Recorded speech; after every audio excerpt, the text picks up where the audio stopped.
Hello, once again, everybody. What is up? Wait a minute, what is it? How are yas? Well, I kind of just ripped off Bill Burr there, but I really don't care at this moment. What's up, everybody? How's it going? I'm Kevin, and this is the Chord Progression Podcast, a My Song of the Day Rock 2000 to Today podcast. We're brought to you by that My Song of the Day Rock 2000 to Today. Guess who runs that? That's me. Alrighty, so if you are a returning listener, I gotta say, first off, welcome. I appreciate you having you here. And if you're a new listener, I gotta say, well, welcome to the family, baby. Woo! Alrighty, if you saw the ad that I put out for this little episode, if you see it look kind of weird where it's like, okay, Kevin's got a wire coming out of his butt right now. Over Memorial Day weekend, on Friday, I pulled a muscle in my back severely while lifting. I made it worse on Saturday, so this whole entire past weekend, though I hope your guys' was a lot better than mine, I've been dealing with back issues and back pain the whole entire time, so not necessarily my best moment, but you know, what are you going to do about it? Alrighty, I got a good show for you guys today. We're going to have Anthony on in a little bit, actually about like 5 minutes, because well, there was a new Fleshgod Apocalypse album that came out. That's one of his favorite bands, and he really wanted to talk about it on the podcast. So I thought, yeah, let's do it. Because every time I have guests on this podcast, those are always my best episodes, in my opinion. When we had the dual episode with the Unbreakable release with Anthony and Evie, when we just had Evie on for basically our second episode, which is actually our first episode outside of the intro, and we had Jake on, and then when we randomly had Cadence on as well. Man, those are some of the best episodes we had, so I can't wait to jump into that. Plus, I'll go off on, something that's been getting on my nerves a little bit. Not really on my nerves, but something that kind of happened to me over the weekend or over the past weekend, Memorial Day weekend, that I really want to get into. But before we get going, I got to do shameless plugs because, well, this is My Song of the Day Rock 2008, the best rock community on the internet. That's going to be my tag from now on. I've been starting to use that a little bit more. But I think it's honestly going to be true, and is kind of true because, well, whether it be on Instagram, Twitter, Facebook, YouTube comments, on the podcast, anything. It's all about giving your honest opinion. So if you like an album, then tell us. If you hate the album, well, tell us. Because I think honest feedback and complete and utter honesty is something that's lacking in the world today, and we need more of that. So that's kind of what we want to do, is we want to make this yours. So it's your opinion, what you guys think. So I want to hear that as well. So if you're not following us on Instagram, please do. If you're not following us on Twitter, please do. Or Facebook, please do. Facebook, we kind of just run everything out of there. Twitter, we talk to you guys about a lot of stuff. Instagram, we talk to you guys as well, but we also do a lot more stuff, like our Instagram live feeds every single Wednesday night at 9 p.m. Central Time, and our IGTV videos, which come out every single Tuesday. It's more behind-the-scenes stuff, some kind of fun plan stuff. It just gives you a little bit more in-depth of what I'm actually doing here. If you're not subscribed to our YouTube channel, please go to the My Song of the Day Rock 2000 to Today YouTube channel and subscribe to it, because we put out new videos every single Wednesday and sometimes Monday videos as well if I've got 2 albums to review. And looking at what's coming up in early August, that's going to be, I'll talk about that at the end of the podcast as well, my whole entire August coming up, because I know I've got 2 at the beginning of August I got to review, so that'll be fun. Keep going on. Then we got the podcast right here and the Alexa skills. So the Alexa skills, where basically we do everything off. That's kind of the whole point of this, is to give you guys a voice-first platform to listen to a new song of the day every single day, provided by me. Sometimes suggested by you guys, sometimes just come up by me, and then sometimes I just stumble upon some stuff. It's like, hey, let's go do that. Like today, the song of the day today is the Tuesday the 28th? Yeah, and I'm shooting this on the 27th. So the 27th, the song of the day was Eyesore by Janice, who my buddy Chris was like, they sound a lot like Chevelle. And I thought, yeah, do they deserve to be on? Yep, so Janice was on. And, then you get to listen, you get to discover new bands, maybe rediscover bands that you used to know. Somebody that I used to know. Or just, just listen to your favorite bands and be like, yeah, it's a great way to get going during the day, quell those midday blues, or just maybe, enjoy your night. So all the links for everything in that description below, that's where we're at. All right, enough for shameless plugs, because that's not what you guys were here for. What you guys are here for is some genuine talk about rock music. And what we're talking about today is the new Fleshgod Apocalypse album. But yes, the band Fleshgod Apocalypse. Now, that's some of you might be thinking, whoa, that's a little bit heavier for you, Kevin. It is. And I'll get into that a little bit more with Anthony. But they came out with their Veleno album on Friday, May 24th. And Anthony, one of our biggest subscribers, followers, whatever you want to call him, he wanted to be a part of it, and he wanted to talk about it really badly. So, let's call him in, shall we? Well, hopefully I don't mess this up because, well, Let's just see if I can find his phone number here. Or if I can just type in. I should find it. Alrighty. Think I got it. Let's go. Let's give him the call. Alright, my phone's ringing, so that's good. If he doesn't pick up, I'm going to be embarrassed. Like, really embarrassed. And no, I'm not singing during the... Hello. Hey, Anthony, what's up, bud? How are you? Oh, 1 second. I need to get to my room. Fuck. Okay. Alrighty, well, take your time. I'll drink some water while I wait. Okay. Turn you up. Okay. I is here. Alrighty, well, perfect. Well, again, what's up? Happy to have you here for the second time on the Chord Progression podcast. As always, happy to have you on. And, well, I'll just ask you a simple question. Start out, with it being Memorial Day weekend. How was your weekend, man? Did you have a good weekend? I mean, yeah, nothing fun happened. I just kind of been at home like normal. You? I pulled a muscle in my back really severely on Friday, so I've been dealing with that the past couple of days. So I haven't really done much. We'll put it that way. I can imagine. Yeah, it's not a lot of fun. I hate doing when it's like you feel like you can't do anything. It's just you try and get up, you're just like, ah, shit, this hurts. You try and bend over, ah, shit, this hurts. But oh well, it's getting better now. So woohoo! And how'd you get that? Trying to deep squat 295. Trying to what? Deep squat 295. So I was at the gym. I was on the squat rack. I had 295 pounds on there, and I was just trying to deep squat it to the point where I could have my ass touch my heels and pop back up. And on one of the last ones, I just felt my back go. I'm like, oh shit. Sounds very smart. Very, very smart. Good job, Kevin. Oh, thank you very much. I appreciate it. Mm-hmm. Oh, so I might have a little more time now because my parents, I was originally just going to go downstairs like I normally do. While my parents go upstairs because they can't hear me or whatever. It's whatever. We do our separate thing. But today they went off to go see the Avengers or whatever. And so they were mapping it out for me earlier. And they said, oh, we'll be back around 9:30 because the movie is like 2 hours long. And I just checked and it's 3 hours long. So we have extra time than I thought. There we go. We got lots of time to really dissect the Fleshgod Apocalypse album and send some more stuff as well, too. But I know that's definitely going to be the meat and potatoes of this whole entire thing. So, I have a list directly in front of me. Already perfect. So I'm actually going to let you start going off on this because you are probably for the My Song of the Day Rock 2000 Day page, community, whatever. You are the resident Fleshgod Apocalypse fan for sure. So... Okay, so how do you want me to do this? Because I wrote this whole thing going song by song. Do you want me to just go song by song and you can add your little 2 cents and then, or do you want me to just give my whole thing and then you give your whole thing? You know what? How about this? Let's go song by song because I know you're probably going to get a lot more in-depth with it than I am just because I'm not as big of a fan of the band nearly as you are. And then at the end, we'll go and we'll kind of give our full take on it because I did not do a video album review for this one specifically because I knew with the fact that I'm not necessarily fully into that kind of music, I wasn't going to be able to give the best album review fully to do a video one, and I didn't want to, butcher something completely on this. So this is kind of my album review on this as well. You also got like a decade's more experience than I do with music in general. So you probably have the similar amount to say from a non-fan perspective. So I think we'll be around.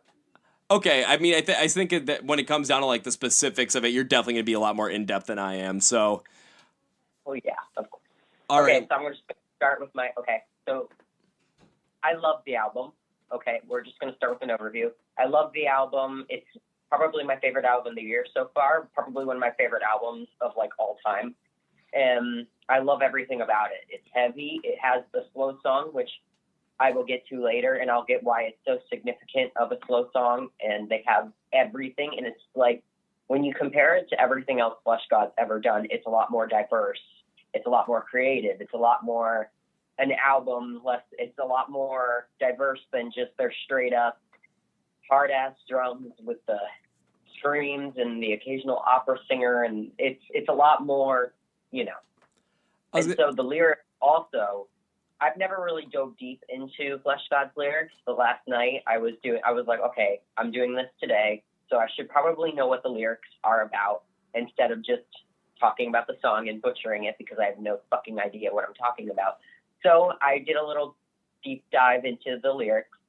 So what the album is about, I found out, and this is my interpretation, so of course you might think differently, and it might be a totally different thing, and I might be making an ass of myself, but you know what, I'm going to do it anyway. It's about, now Veleno means poison in Italian, and so the whole album deals with different ways one poisons themselves. So it covers how you poison yourself with religion, drugs, love, alcohol, etc. It also goes into different, just poison in general. Yeah. Okay, Kevin, you do your overall.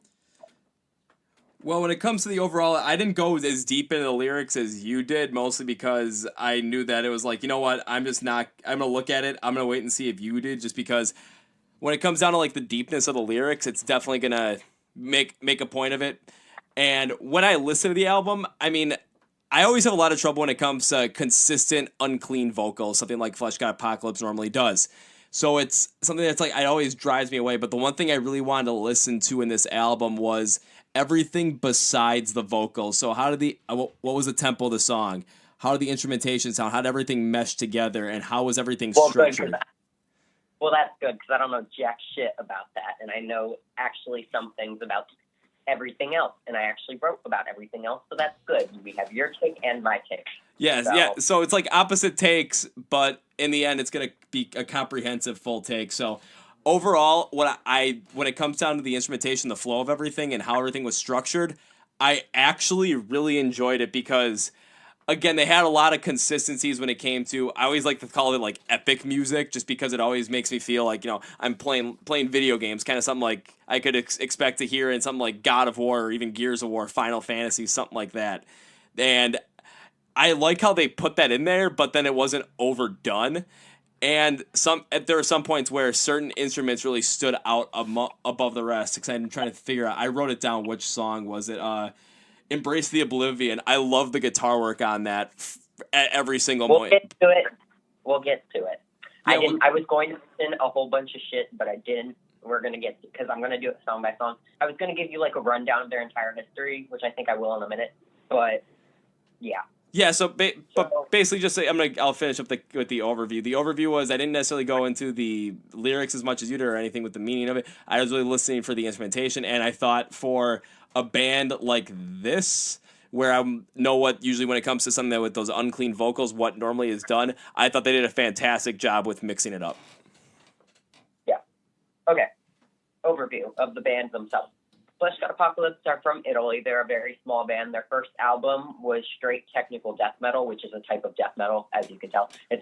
It's literally what it sounds like. It's just very technical with the instrumentation. It's very just heavy down to the core. That's what it is.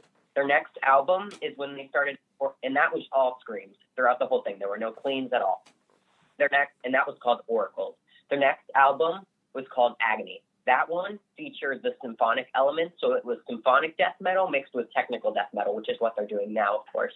They stuck with it. And they also introduced Veronica Bordacini, which is the operatic singer who does some of the operatic vocals in this album. She also tours with them full time.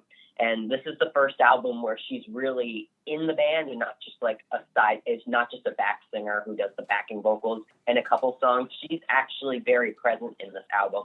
She's also in the promo pictures, which is the first time ever she's been in them. I even talked to her about it earlier today, and I'm really happy with what they did, because she makes the band so much more unique than it is already, and that says a lot because it's a very unique band. Then, okay, and that was also the album where their bassist, Paolo Rossi, I don't know if I'm pronouncing their names right. I might be butchering it, but who gives a fuck?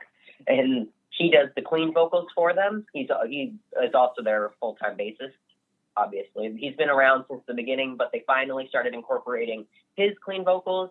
The EP before Agony, which was called Mafia. And so he really stuck it out in Agony. In Labyrinth was where they started their trend of, instead of writing the symphonic elements around the instead of writing the instruments around the symphonic element, they wrote the symphonic element and then the instruments around it along with the vocals. They did the same thing with King. So those two albums were very symphonic driven. Now this album's a bit different because they went back to what they used to, but they also, because they wrote it with the instrumentals first, but they also made the piano a lot more front than it ever has been. And that's another thing that makes them very fucking unique, is they put that there. So I'm just giving you an overview of how this all works. Just saying ahead of time, they've never written a slow song. That's why the slow song on this album is very prevalent, because it's new. They've never done it. They've always just had really hard-hitting songs. They've included Veronica in plenty of songs, but we'll get to it. So we'll go into the first song since you don't know anything about their history. Okay. Fury. I'm pretty sure this one is the one where the lyrics are a bit weird for me. I'm not quite sure. This was the one song I was just sitting there like, what the fuck? But I am pretty sure it's about how stupid people are for poisoning themselves. So like a big, you're fucking dumb before we get into poisoning. And then it's much like Sugar because it's straight, heavy screaming and cool. It has like that very cool tagline in the middle, and it's all screams throughout the whole thing, and it's just very hard hitting. That's all I have to say about Fury. Alrighty, well, first things first is I love the fact that, you just went through the whole entire history for everybody of Fleshgod Apocalypse, and I didn't want to say anything within there because, you're just on a roll. I wasn't going to stop you from doing that. It was fantastic. Now I'm going to jump into Fury as well, and when it comes to the lyrics from that interpretation, that is absolutely wild that's how you start out the album. That's something that kind of blows me away, actually. Yeah, I went through each and every song trying to, because I had an epiphany last night. I swear to God, I was sitting in my bed listening to the album again, reading the lyrics, and I'm like, holy shit, it's poison. This is all literally about poison. And the reason why I never knew that is because I was listening to Mona Lisa, and I'm like, how is this about anything poison?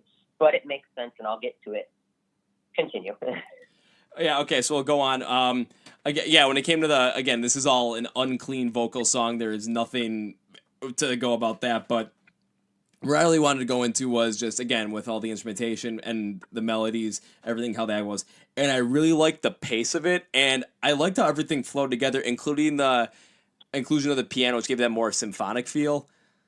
I thought because it was subtle, it wasn't overbearing, it was just kind of subtly there, and it really made it stand out as an opener of a song.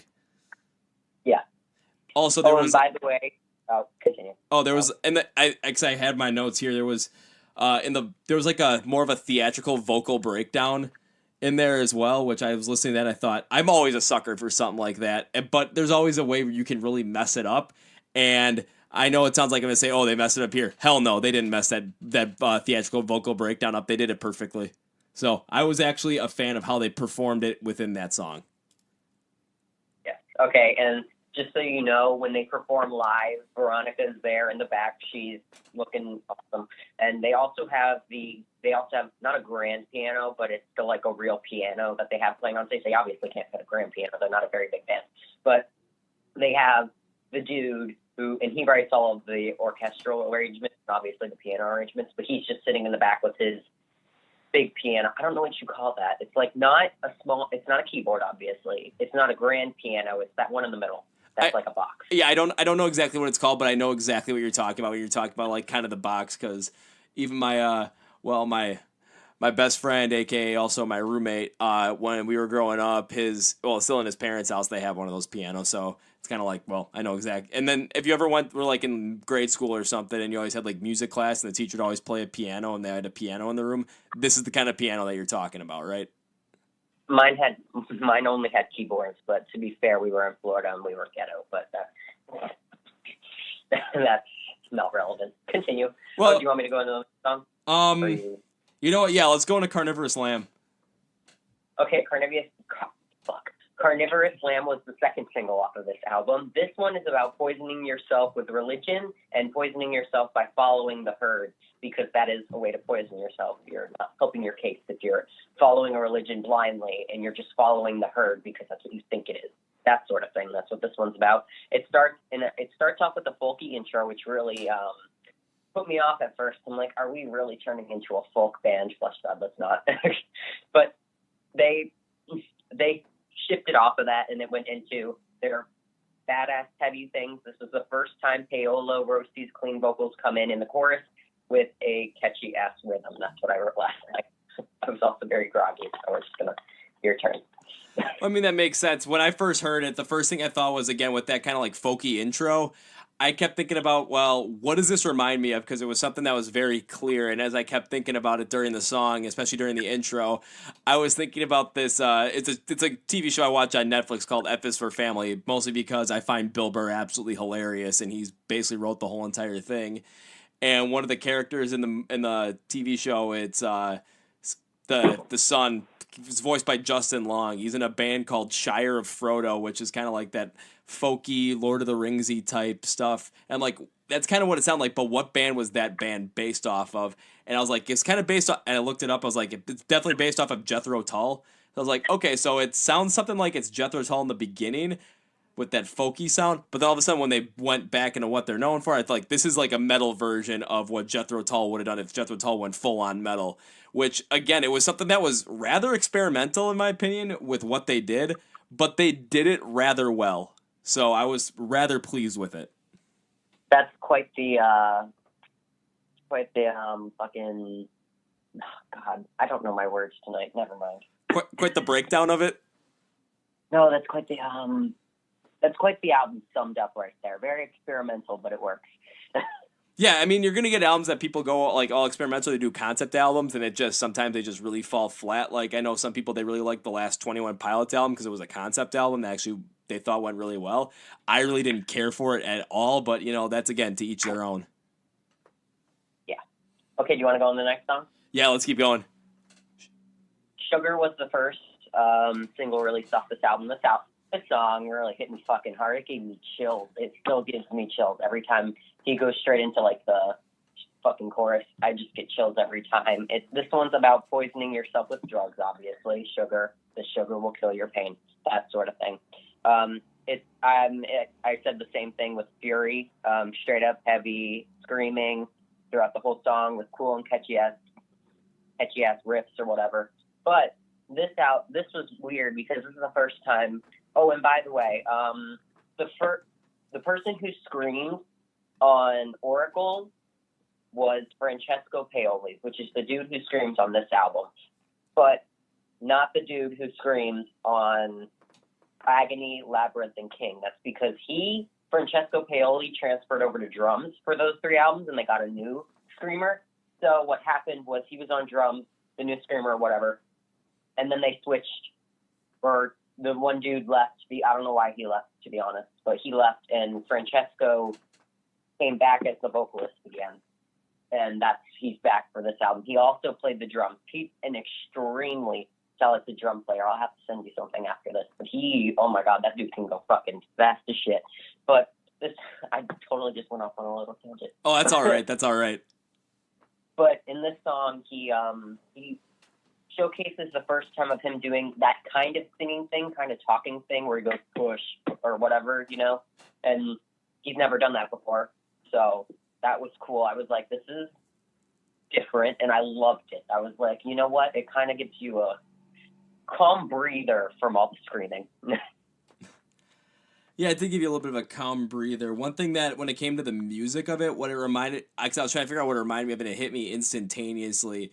Now, this is back when I was, 3-4 years old playing good old Nintendo 64. I still have it. I played it today even, just for a little bit, because I thought, why the hell not? And there's a game I'd play. It wasn't Mario Kart. It was Diddy Kong Racing. It was like Mario Kart's competitor, but it was also really good. And it was kind of like there's a story mode behind it. You had to beat this one boss twice, and they always played this certain music every time you'd race this boss. And it just because when you listen to it, it kind of like upped your adrenaline a little bit, upped your heartbeat, no matter what. It always gave us this feel of not necessarily accomplishment, but it's like that you have to accomplish this. And I don't know why, but Sugar really brought that exact same feeling to me. I'm like, okay, so it kind of reminded me of something like that. The music's not necessarily all that similar, but like tempo-wise, it really was. And in the end, when it came to the whole entire track of it, but again, outside of the vocals, so again, how everything was composed, put together, melody-wise, tempo-wise, I thought, again, they did a great job like they did on Fury. Yeah. Okay, do you want to go on to the next song? What was that?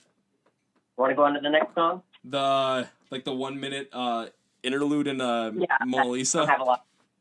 Yeah, it sets up, I pretty much just said it sets up for transitions to Mona Lisa and it's instrumental. That's all I have to say. It was really theatrical too, which again, whenever I hear something like that, I'm kind of a sucker for in the end, just because I actually kind of enjoy some of that stuff. But as a transition, I didn't expect it to be a transition at first, but once all of a sudden they went to Mona Lisa right afterwards, and I thought about it, I'm like, that was actually a pretty good transition. Yeah. Okay. Next, Mona Lisa. Okay, this is the one that I keep seeing everyone say, it's a masterpiece. It's not my favorite on the album, but I can say it's a badass song. Okay, this one was the one that stumped me. I was like, okay, the album's about poison. How the fuck is this about poison? But then I really thought about it and I'm like, okay, this is poisoning yourself with love and becoming obsessed and pretty much a slave to love and who you're in love with, what it is. And it's kind of a slower one for the verses. It's kind of like a nice drum beat and him doing his breathy singing weird thing. You heard it. Oh, and yeah. It features pretty much all screams up until towards the end of the song, where it features Veronica Bortolini's operatic vocals. It's the first time she is here, and it's awesome. And the verses, okay, I already said that. Okay, your turn. Yeah, when Veronica jumped in with the vocals, I kind of, in my mind, triggered another band that you sent my way, and we'll get to them later as well, which is Epica. It kind of triggered that as well, and I was like, oh, that's actually rather interesting. And it was it ended up being slower than some of the other albums, or some of the other tracks on this album up to this point, and I'm specifically going to say up to this point as well. And it honestly, when you listen to it, it honestly made me feel like I was preparing for death, in a way. And I think it was like finally a fucking Fleshgod song I can relate to, because I'm a sucker for romance, and a sucker for love. So this song is one that I related to on like a spiritual level, because Mitzi, go the fuck away. My cat is being ridiculous. This is the problem with doing this in my room and not downstairs. My cat's being a little bitch. But okay, this is like finally one I can relate to, because I'm not addicted to drugs. I'm not addicted to alcohol. I'm not poisoning myself with either. I'm not poisoning myself with religion. So I couldn't really relate. And then this one came up and I'm like, fuck yeah, okay, I got this. I kind of got to jump in on that and rather agree with you as well, because when it comes down to like poisoning yourself with this, and I thought that this one kind of reminded me of being prepared to die, and it was poisoning yourself with love. I mean, shoot, I've gone down that route where, I mean, I've completely and almost, I mean, I attempted suicide a couple of times back in 2017, I want to say, and it was all due to love, just because I lost, at that point, what was the girl of my dreams, and it just, I mean, I don't want to go into the whole entire story behind why we split up, but it's just, I just did not take it well, and it killed me. Well, it almost killed me, I should say. I'm still here, but I'm not afraid to talk about it, so it kind of just like, that's why I thought, I'm like, okay, this definitely makes a lot more sense why I related to this song more. Not only that, but when I was talking with people the day of the album release on Twitter and Instagram, mostly Instagram though, just trying to get what people's take on the album was, a lot of the traffic was directed towards this song, and a lot of people did say what, you were talking about, saying, oh, this song is an absolute masterpiece. Yet I do have to agree with you. I think this is a great song. I just don't think it was the best one on their album. I think it's better than 99% of songs in the world, but well, there's a lot of bands that come out with a lot of crappy songs anyway. I mean, there was one person that sent me something. It was like something that I can relate to more is like, they said like a bad Rise Against song is better than a lot of songs that people consider good. And I'm thinking about it. A lot of it has to do with, and I can see that in Fleshgod as well when it comes to, especially when you're talking about certain things and how you're writing your songs to try and invoke certain emotion, especially what Mona Lisa did. The writing was absolutely fantastic to bring that out, especially when you're talking about poisoning yourself through love, and then using the music to really bring out that kind of a feel. Yeah. And I am not the type to, like you, go to suicide over that sort of thing. I'm just the type to literally, it consumes me for hours upon days. I've never been in a relationship, and I get you, and it's sad.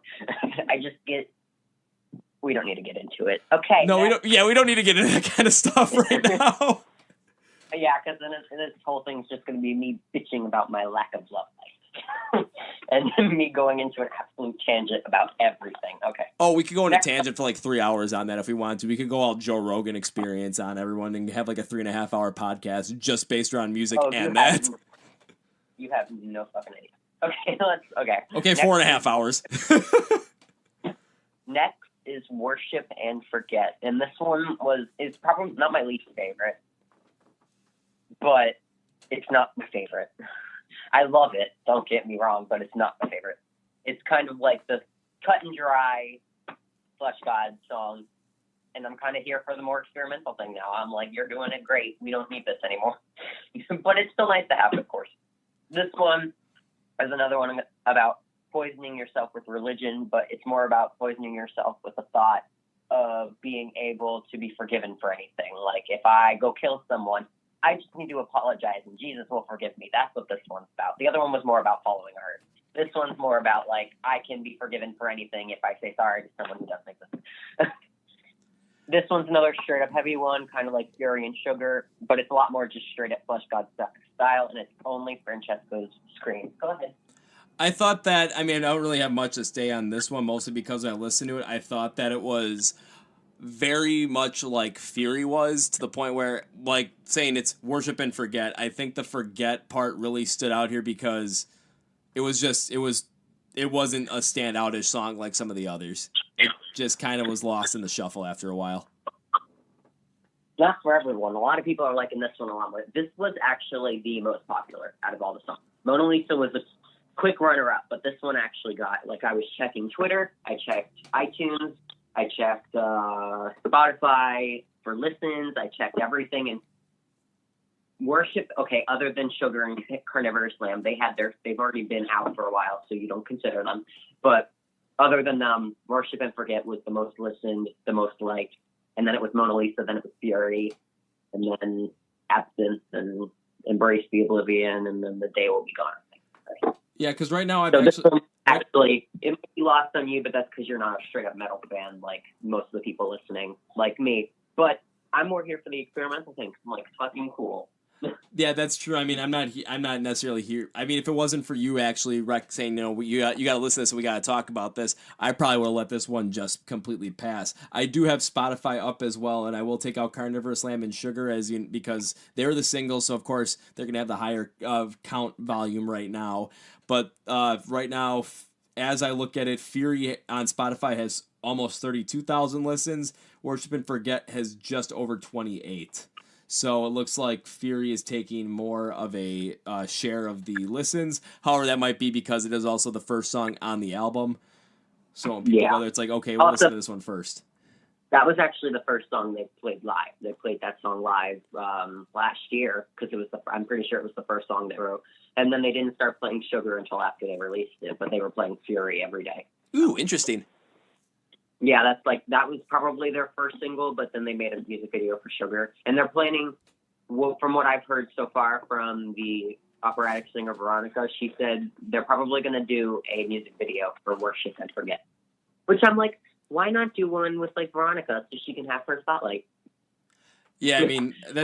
Or Paolo, because he has sang the song in a music video. But, like, I want to see those two, too, because they're fucking talented. Yeah, because I'm taking a look at this, I'm like, okay, which one did I pick was, like, my favorite song? Because I'm looking at it, and I know we haven't even gotten to it yet, but I'm just thinking about, like, again, Worship and Forget. I'm just like, you know what? Again, I understand why people are really going to like it because it, like you said, it is classic Fleshgod, but so far, I mean, with the experimentation they've done so far in the first half of the album, they've pretty much done a really good job of it, so why not keep it going? I like how you were like for New Year's Day. I don't like the first half of it, but I like the second half. This one, you're like, I don't like it all, which is good. I can't wait to hear your rating. And I'm pretty sure you can guess mine from what I said so far. Well, I mean, you said it was probably gonna be your favorite album of the year, which is, I mean, if you're putting that over Unbreakable, yeah, I can pretty much guess where you're going with that. I mean, there's literally no way up from this. And I said one of my favorite albums of all time, which takes a lot. So let's move on to the next song, which is the one I was literally like gasping throughout this whole fucking album. Like Fury hit me, and then I skipped over Carnivorous Lemon Sugar because I had just taken a melatonin, and I'm like, okay, I need to get that. And then Mona Lisa, of course, made me gasp because like fucking. And then Absinthe was another one. I'm like, oh my God. Okay, this is the first song. This is another one of like the big token because like Paolo Rossi, the bassist, clean singer, he has never led a song like he has on this one, which this one's extremely interesting because he starts off the song and he's never had. It's screaming and then he does the chorus and that's how it works. Veronica sometimes does the chorus, but most of the time sticks to the, I don't know what you'd call those. They're not the bridge. The bridge is before the chorus. It's between the second chorus and the last chorus. What is that thing in the middle?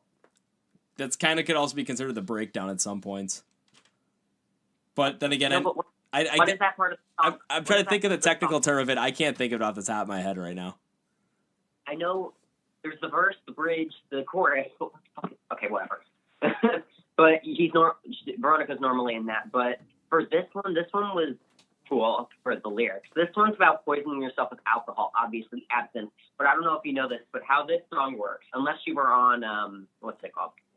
AZ Lyrics, and then it shows you.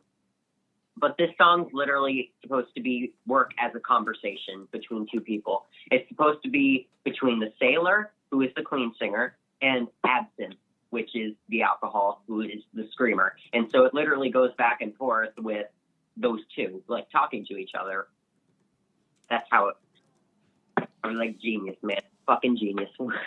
Blow my mind again. Good job. I'll say, because now that you said that, I'm like, okay, I gotta look this up lyrics wise, because you've got me interested in this. I'm not gonna lie. It's literally a conversation between the sailor, who is a drunk, and Absinthe, the alcohol. And there are things like the alcohol says you need me, shit like that. And Paola, and they pretty much just go back and forth, which is like fucking amazing because that never happens in Fleshgod songs. It's normally just choruses. But I was holy like, shit, really? You're right. Looking at how AZ Lyrics has it put together, wow. Mhm. You got to use AZ Lyrics, man. They're the best. Or the album booklet, which my album hasn't come yet, so I couldn't use the booklet. Are you talking like vinyl albums or? No, the CD, bitch. I don't do vinyls. I have a vinyl player with a couple vinyls, but like I'm good. I prefer CD. Oh, I've gotten more into vinyl. I actually really enjoy that kind of stuff. I'm weird like that, but oh well. Alrighty, when I was listening at kind of the intro had that like higher pitched vocal sound to it, which when it comes to something like this where we're going more of but then again that could also be a part of the difference between the sailor and the absinthe talking back and forth. I think that's where it really came in, if I remember correctly. I really did enjoy that, and it just had this real deep tone to it that, I don't know, it was a little bit haunting in a way, just when I was listening to it, just the way the tone was of the song. But taking a look at, again, when you mentioned AZ Lyrics, how they have it broken down here, just the writing on it, I mean, just to go off on that is absolutely phenomenal. I've just looked at the timer. We've been doing this for 30 minutes, and we're only like halfway through the album. We need to speed this up because I might have extra time, but I don't have that much extra. Yeah, I do. I have a whole extra hour. Never mind. Let's take our time. I'll say let's fully dissect this, because in the end I'm gonna end up wanting to fully dissect this thing, because the more we dissect it, the more I'm actually seeing, especially from what you're bringing up, how much more complex the album actually is and how I thought it was, because very rarely are artists really taking the time to really come up with these complexities in their albums. It's kind of like, there's a lot of artists that are just pushing out a lot more content quicker and faster, but again, that's the world we live in, and you're losing a lot of quality. And one band I think that is rather guilty of that lately has been Papa Roach, because I'm just gonna. I know it's just kind of go off a little bit of a tangent. I know I asked the question because when it comes to their Fear, when they came out with Fear in 2015, I thought they took their time. Album, it was written rather well on most of those songs. Then they jumped into Crooked Teeth, where it was kind of a little bit more hit or miss. There are some songs I'm like, oh yeah, you guys did a good job on that, like American Dream. I remember hearing that and literally cringing. But then there are other songs on there like Born for Greatness. I'm like, what the hell are you guys doing? And then their latest album, I really wasn't the biggest fan of it, just because I think they kind of just rushed into it. I mean, they came out a year and a half after Crooked Teeth did, and I just like, oh no, what are you guys doing? But when you get when you get bands that kind of actually take the time to really be creative and write that, and really take time to write meaningfully, and just maybe put something out like this, like Absinthe, you've got something here that is genuine, is artistically phenomenal. But unfortunately, though, just because of the style of music they play, they're not going to reach the masses for something like this. Well, yeah, but just saying, Fleshgod has consistently released albums every 3 years. They don't rush it. They literally have, like, their first album was 2009, their second one was 2011, 2000, I might be saying this wrong, 2013. No, yes, 2016, and then 2019. Every 3 years. I did that. Did I do that right? Yeah, you did. I've got it on. I got Spotify pulled up. I'm looking at the years, and you hit. Oh no, I know on the head. I know King came out in 2016, and I know obviously Veleno came out in 20. Yeah, I do like when bands come out with albums like every 3 years, because then they really get to see them take the time to actually write stuff down. Because if you're just gonna keep pumping out content more and more, it's just gonna get lost.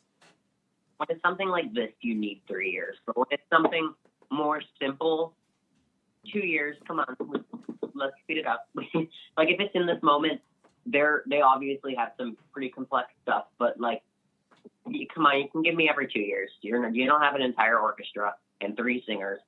You can give me every 2 years. Thank you.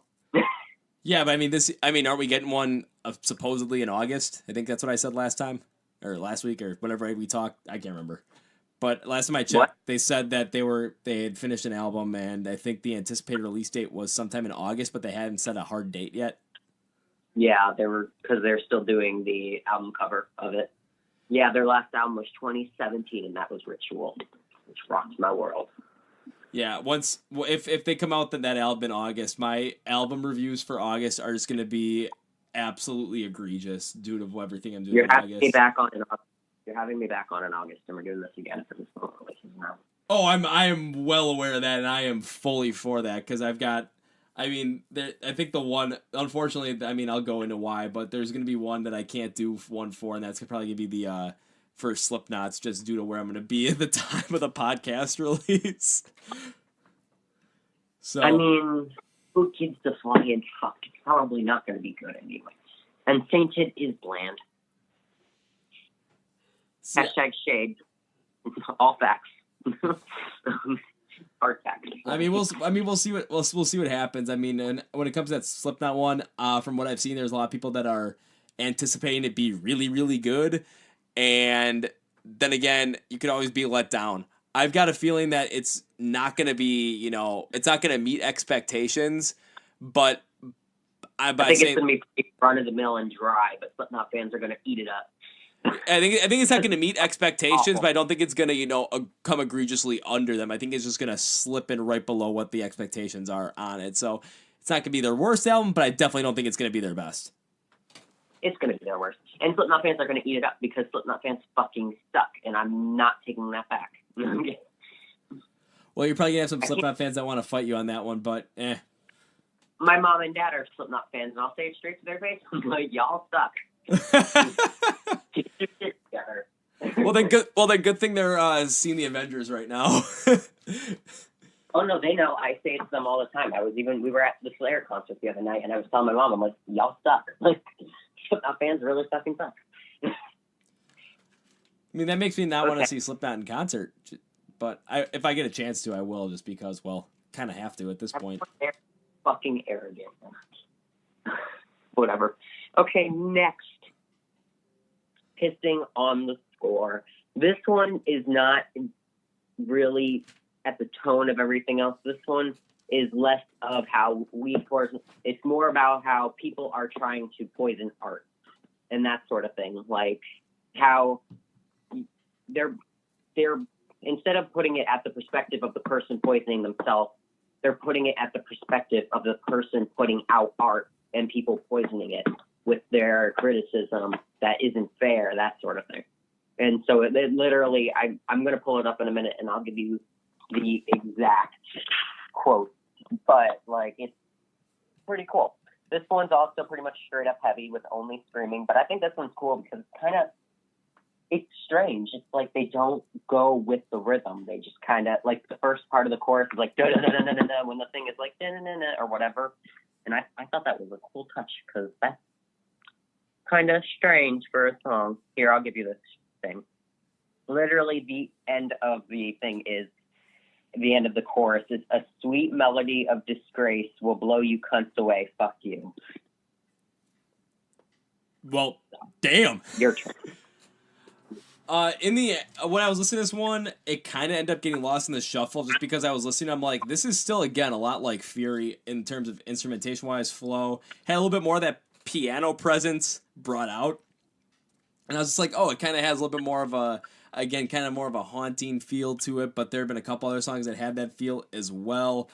And it just seemed like it ended up being more run-of-the-mill to me in that respect. Just a little bit more run-of-the-mill. Well, that's because you're not a metalhead. Okay. Well, I'm not as big of a metal. I'm not as as hard of a metalhead as you. Or yeah, we'll put it that way. It's not as hard of a metalhead as you because there's metal that I like, but I mean, I'm just not into it as to that aspect, I should say. Okay. Let us move on to The Day Will Be Gone. This song, I was shooketh to the core when I heard this. This one deals with the poisoning and the death itself. Not really how you're poisoning yourself, just the poison itself, wanting it, doing it, that sort of thing. And the reason why this song, I love it. I think it's my favorite. Not my favorite, like my second favorite. We'll get to my favorite. There's only one left, so. Yeah. Well, no, this one probably is my favorite, just because it's Fleshgod's first ever slow song. They've never done a slow song. So they threw this in the mix, and I was like, damn, they really going full-on experimental. Very piano dominant throughout even the whole song. And with this one, it mostly features Veronica's operatic vocals, which is another first, might I add. And I love her vocals. She's amazing, and she's really fucking sweet. And, like, it was just so cool hearing her. And then the chorus, it, like, is so, that's the word you've been using a lot, is haunting. It's fucking haunting. Just that chorus, especially when the instruments start to kick in and you have both Francesco and Veronica going at the same time, and it's very haunting and alluring, and I called it ethereal, and it's like she's like an angel. Amazing. And then the opera, I'm pretty sure the symphonic element really kicks in a lot in this song. So, which is more than I've seen in all this album, but you also see it in the next song, but we'll get there in a minute. I mean, that symphonic sound, it kind of reminded me of something that was more, it gave me more of like a churchy vibe. What I mean by that is if you're ever in church, I mean, I don't know if you are, I was when I was a kid going to a freaking Catholic grade school, Catholic high school, all that kind of crap. So always forced to go to church because, well, when you get forced to have to do something, you're never going to enjoy it. You're always going to want to resist and, well, rise against it. But when you're saying, it was dealing with just the death itself, now I can kind of see where that's coming in a little bit more due to the fact that it kind of, it gave you more of like a funeral vibe in a sense. And yeah, it was definitely slower. It threw me off completely given the fact that everything else that the band had done on this album and previously, because I know you sent me a couple of things to listen to from their from previous stuff, but I mean, this was a while ago. And it just, again, this just didn't fit their normal billing. So, whoa, this is completely different. Let's see what they do here. Was it my favorite song? No, probably not. Do I think this song was well done, though? Abso-fucking-lutely.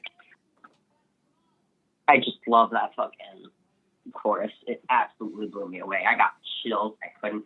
Okay. Next song. Let me just point out really quickly. the transition between The Day Will Be Gone and Embrace the Oblivion, that transition was just a straight up, like, 1 minute she's like, it's like a slow piano, and then all of a sudden it's again, and I'm like, yes, this is great. So my favorite song is between this one and Embrace the Oblivion. Embrace the Oblivion deals with the realization that we are poisoning ourselves and that we're poisoning the earth along with it. That's what this is. This is more of the realization, literally, Embrace the Oblivion, that we are doing this to ourselves. So it kind of wraps up with the cold, hard truth with it, and that we don't stop now, we're fucked. And so this one is not really a straight-up heavy song. It kind of is. But it's kind of, it reminds me of like Sugar and Fury. It has that cool melody going on in a lot of it. And like, and Teolo comes back for this song, and he has, I don't know what the fuck that's called. We've established that. I don't know what the fuck I'm talking about. But he's back, and he does it 2 times between a solo. And then it ends off with and it's very symphonic at the end. It ends off with that symphonic backing to the song, and then it really ends off into a piano solo, which leads into the next song, but we'll get to that in a minute. Your turn. Alrighty, so I was rather surprised at the fact that a song that is 7 minutes and 49 seconds long would be my favorite song on the album. Mostly because, you know, when songs get that long, it's like there's usually so many different parts in it, and some parts work, some parts don't. This one, it was the everything. You don't know shit. Oh, shut up! They have at the end of each of their albums, they have a title track, and it's literally anywhere from 10 minutes long to 15 minutes long, and that shit entrances you the entire time. Never mind. That's going to be the next song I have you listen to. But we're getting sidetracked. Go ahead. Yeah, so when I heard the song start out, I mean, it had that similar fast and rough start that it sounds like every Fleshgod song has. But the one thing that stood out to me was just the guitar work on everything. It was so damn prominent, but it just hit so damn hard. I'm like, okay, this is something I'm into. This is fantastic. And then when you get into it, you know, the first half, the vocal pattern as they put it through in every step of the way, how the vocal pattern matched with the instrumentation. Again, I love the way that was done. In the, you know, kind of in the more of the middle of the song where they're doing kind of there was a couple, I think it was a guitar solo, and then you had a little bit more of that instrumental breakdown as well.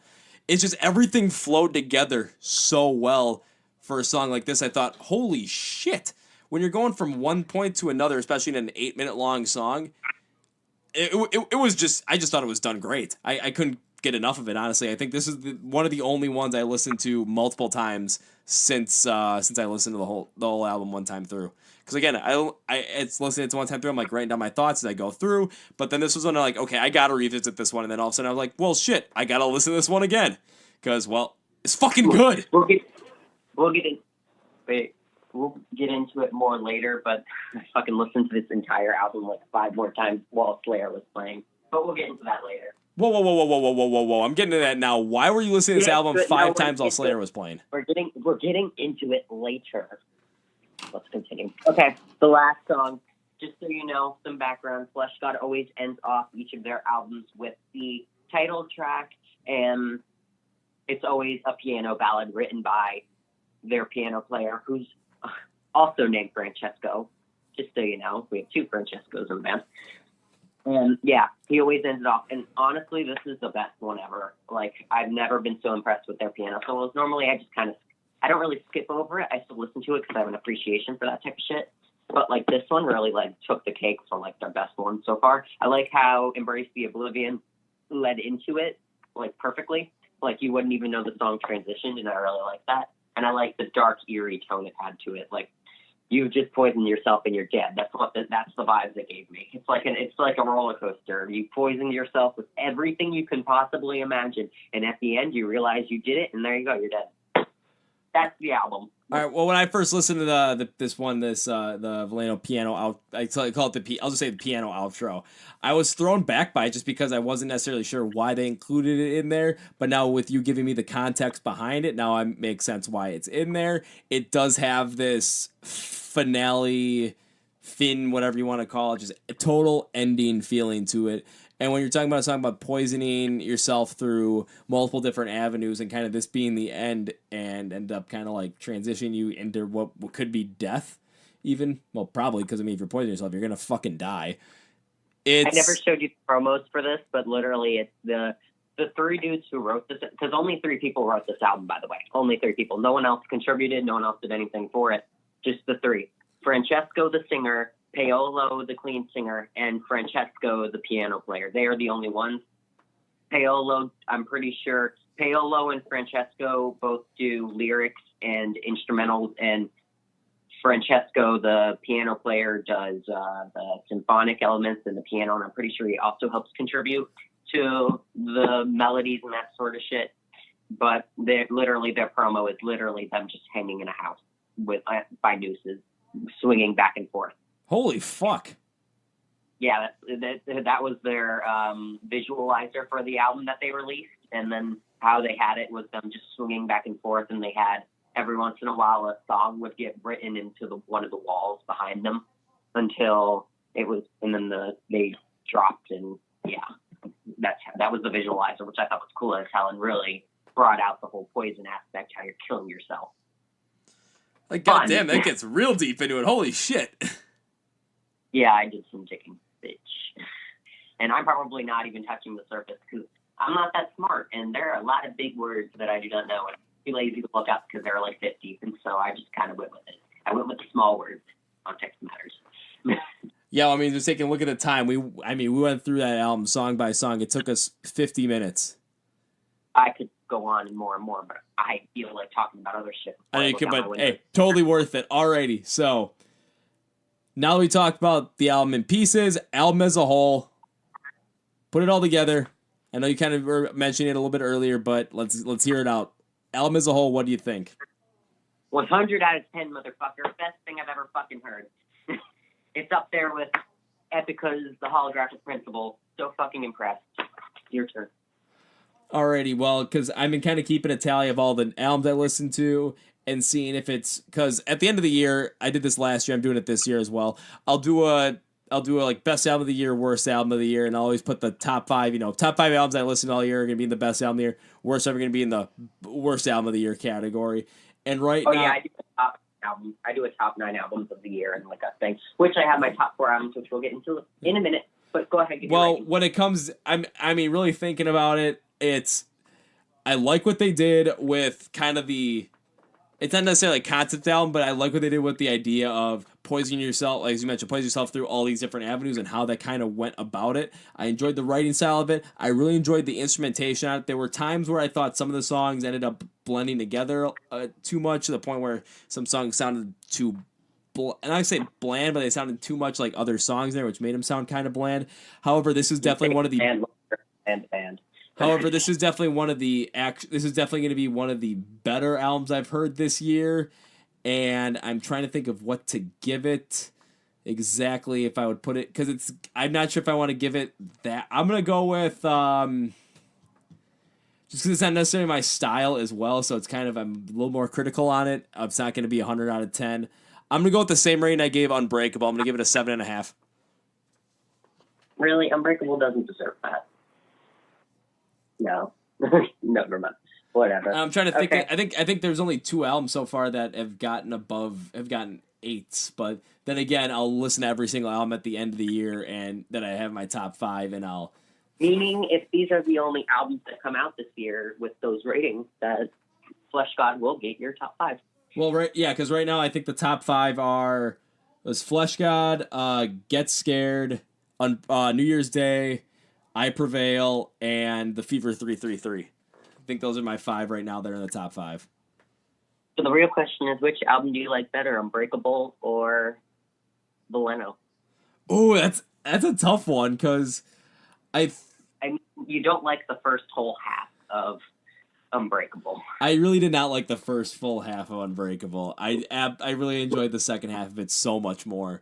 When it came down to Fleshgod, it's really tough because when it comes to all the unclean vocals, I do kind of get distant from those. But I thought, how about we'll do this? We'll do it in 3 different categories and see who comes up victorious. Alrighty. Who wins? Lyrically, who wins? Are we talking singing styles? Or are we talking lyrically writing style? Writing. Writing, that's got to be Fleshgod because of how much time they put into this and how deep it goes. And when I was rather critical at points when it came to the lyrical writing on Unbreakable. So I'll go Fleshgod. Next, vocals themselves. The singing, and you can't just put in Francesca's screaming. You've also got to take into account fucking Veronica's soaring vocals that go way higher than Ashley can even touch. And Paola, who can probably also go higher than Ashley can ever touch. That doesn't necessarily mean that they're better. It's just because they have more ability to try stuff. Maybe sometimes less is more in a sense. For me, I love New Year's Day. I love Ash, but she's not on the vocal level even kind of like nowhere close to them vocally. That's my opinion. I even think the way they sing, like their voices themselves are better. But technically, if you look at the technical aspects of it, they are better by like a long shot. Yeah. But again, when it comes to me and the music that I really get into vocally, it's going to be more towards Ash with New Year's Day than is going to be with Fleshgod. So for that one, just because of based on personal taste and what I like, I got to go New Year's Day for that one. Okay. Now, instrumentation. Oh, I've been praising Fleshgod this whole entire time. I can't go against that now. Yes, Fleshgod wins. I guess so. Because that's how I do it. Go through everything, and I'm like, well, that's how I go through all of it.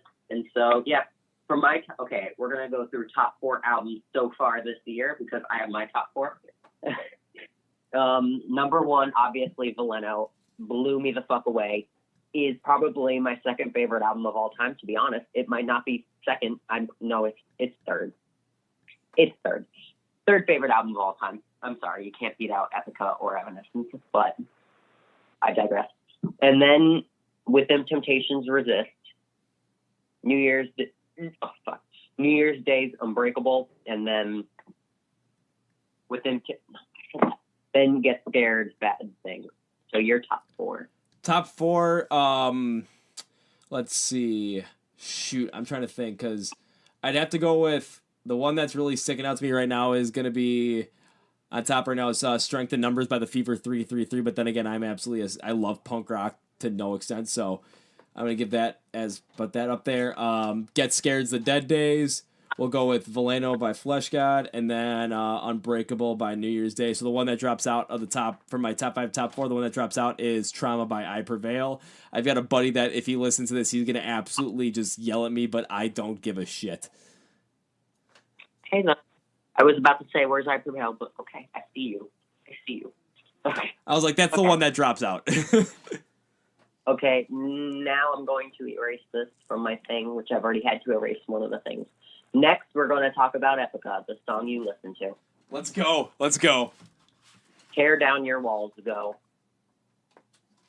Alrighty, so when I was listening to it, first thing I thought was, it's kind of got a little bit of a softer intro that goes into more of a hard rock and metal sound as it goes through, and I'm just like, oh shit, here we go. Going through it, they did have some. I didn't have as when the vocals were coming. They were again still unclean vocals, but they weren't on the same scale as they were to Fleshgod Apocalypses. So I thought, you know what, I actually enjoy this a little bit more vocally because of the way that is. But when I listen, it just brought it back to those feelings that Epica usually does when any song you send to me kind of has that theatrical. Trying to think of that theatrical. What was the other word for it? We've been saying it enough already. I just can't think of what the proper word is. But it kind of something. I know what you mean. Yeah, like movie cinema type. Yeah. So it just brought that up. I'm thinking, thinking about playing video games with my buddy. Whenever we'd play Super Smash Bros, we'd always put on music that was like that, and it just made for just the most insane times ever because everything got jumped up to 11, and. I actually liked Tear Down Your Walls more than the other one you sent me. God, what was it? Ascension, Dream State, Armageddon.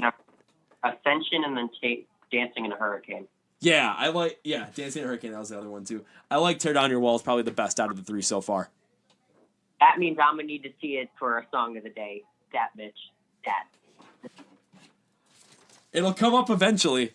I'm not sure when, but it'll come up eventually. Thank you. Okay. Another check mark down. Now we only have 3 left. I don't know if I want to get into the third, so 2 left. We'll see what you got. There's also a 4th one that I erased, but we might get into that instead of the 3rd one. All right, well, fuck it. Let's jump into them. When I saw Evanescence live, gotta say, okay. You're gonna... Okay. They beat out In This Moment, to be honest. Best live band I think I've ever seen. Whoa. Because when I went to go see In This Moment, I mean, you were talking me into it, talking to me about the theatrics behind it, the set, how amazing of a show they put on, and now you're saying Evanescence beat them? It's because, okay. It depends on how we're looking at it. If we're looking at it on a theatrical level, no one fucking beats In This Moment. Let's be real here. But if we're looking at it as sound, every single member of that band was 10 out of 10. And when you hear Amy's voice, when you hear her come on stage, even though the sound was fucking awful, they need to fire their sound guy because I could not hear her. I could hear the person 20 feet behind me talking more than I could hear her, which was disappointing. But whatever.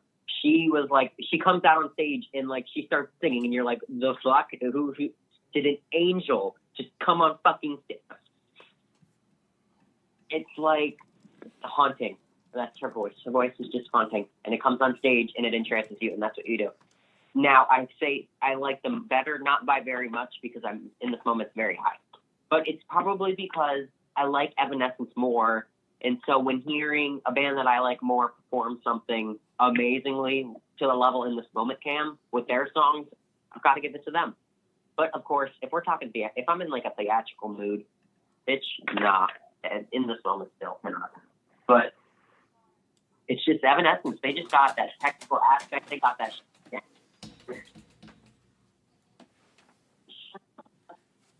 Why are you being so needy? Okay, go ahead and make your comment. Well, I will make my comments after this, just because taking a look at, because we're talking about Evanescence, of course. I mean, that's the show you went to go see.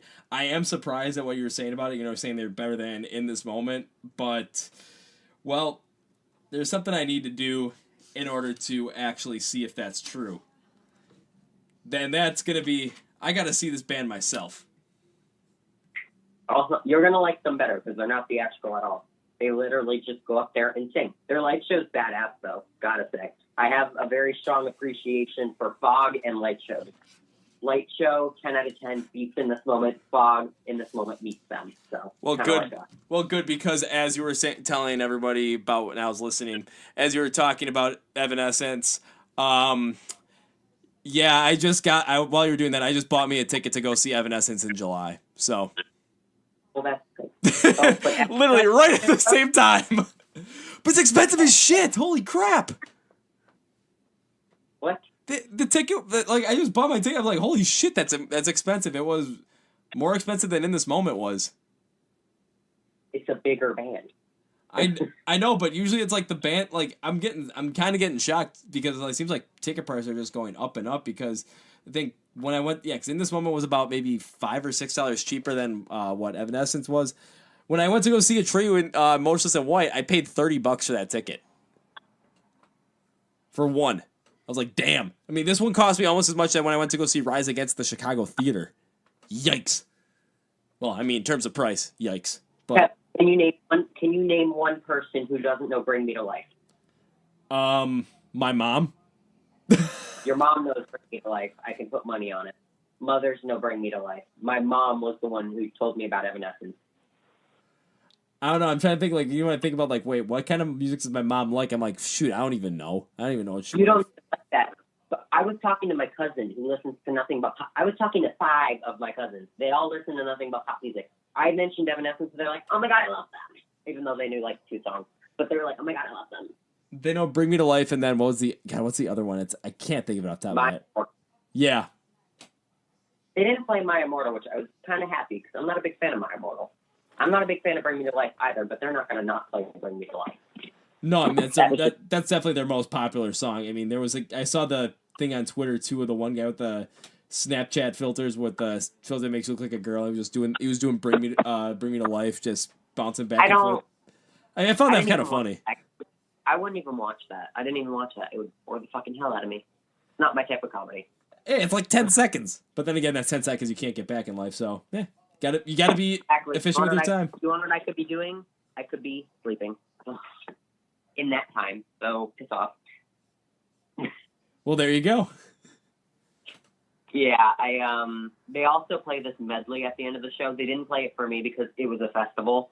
By the way, every other band sucked, so they need to step the fuck up. But like, they, Shinedown played, but I didn't watch them because we left early. I'm like, we're here to see Evanescence. I don't need to see Shinedown after them. I'm good. But they play a medley at the end for you. You're going to see it since they're headlining. And I saw it on video, and it is so fucking cool. It's like a mixture of all the songs that they don't have time to play. Haunted's in there. A bunch of songs you don't know are in there. Whatever. But it's really cool how they do it. But by the way, for the record, from Epica, the best live show. I've never seen them live, and they still have the best live show. Just from what I see on phones, best live show, 10 out of 10. You cannot beat Epica. Missy, shut the fuck up. All right, now. Oh, by the way. It's like every band you tell me about, I end up going to see, or like you talk me into seeing like certain bands now. You're going to end up, by the end of this year, you're going to end up talking me into see like 10 different bands.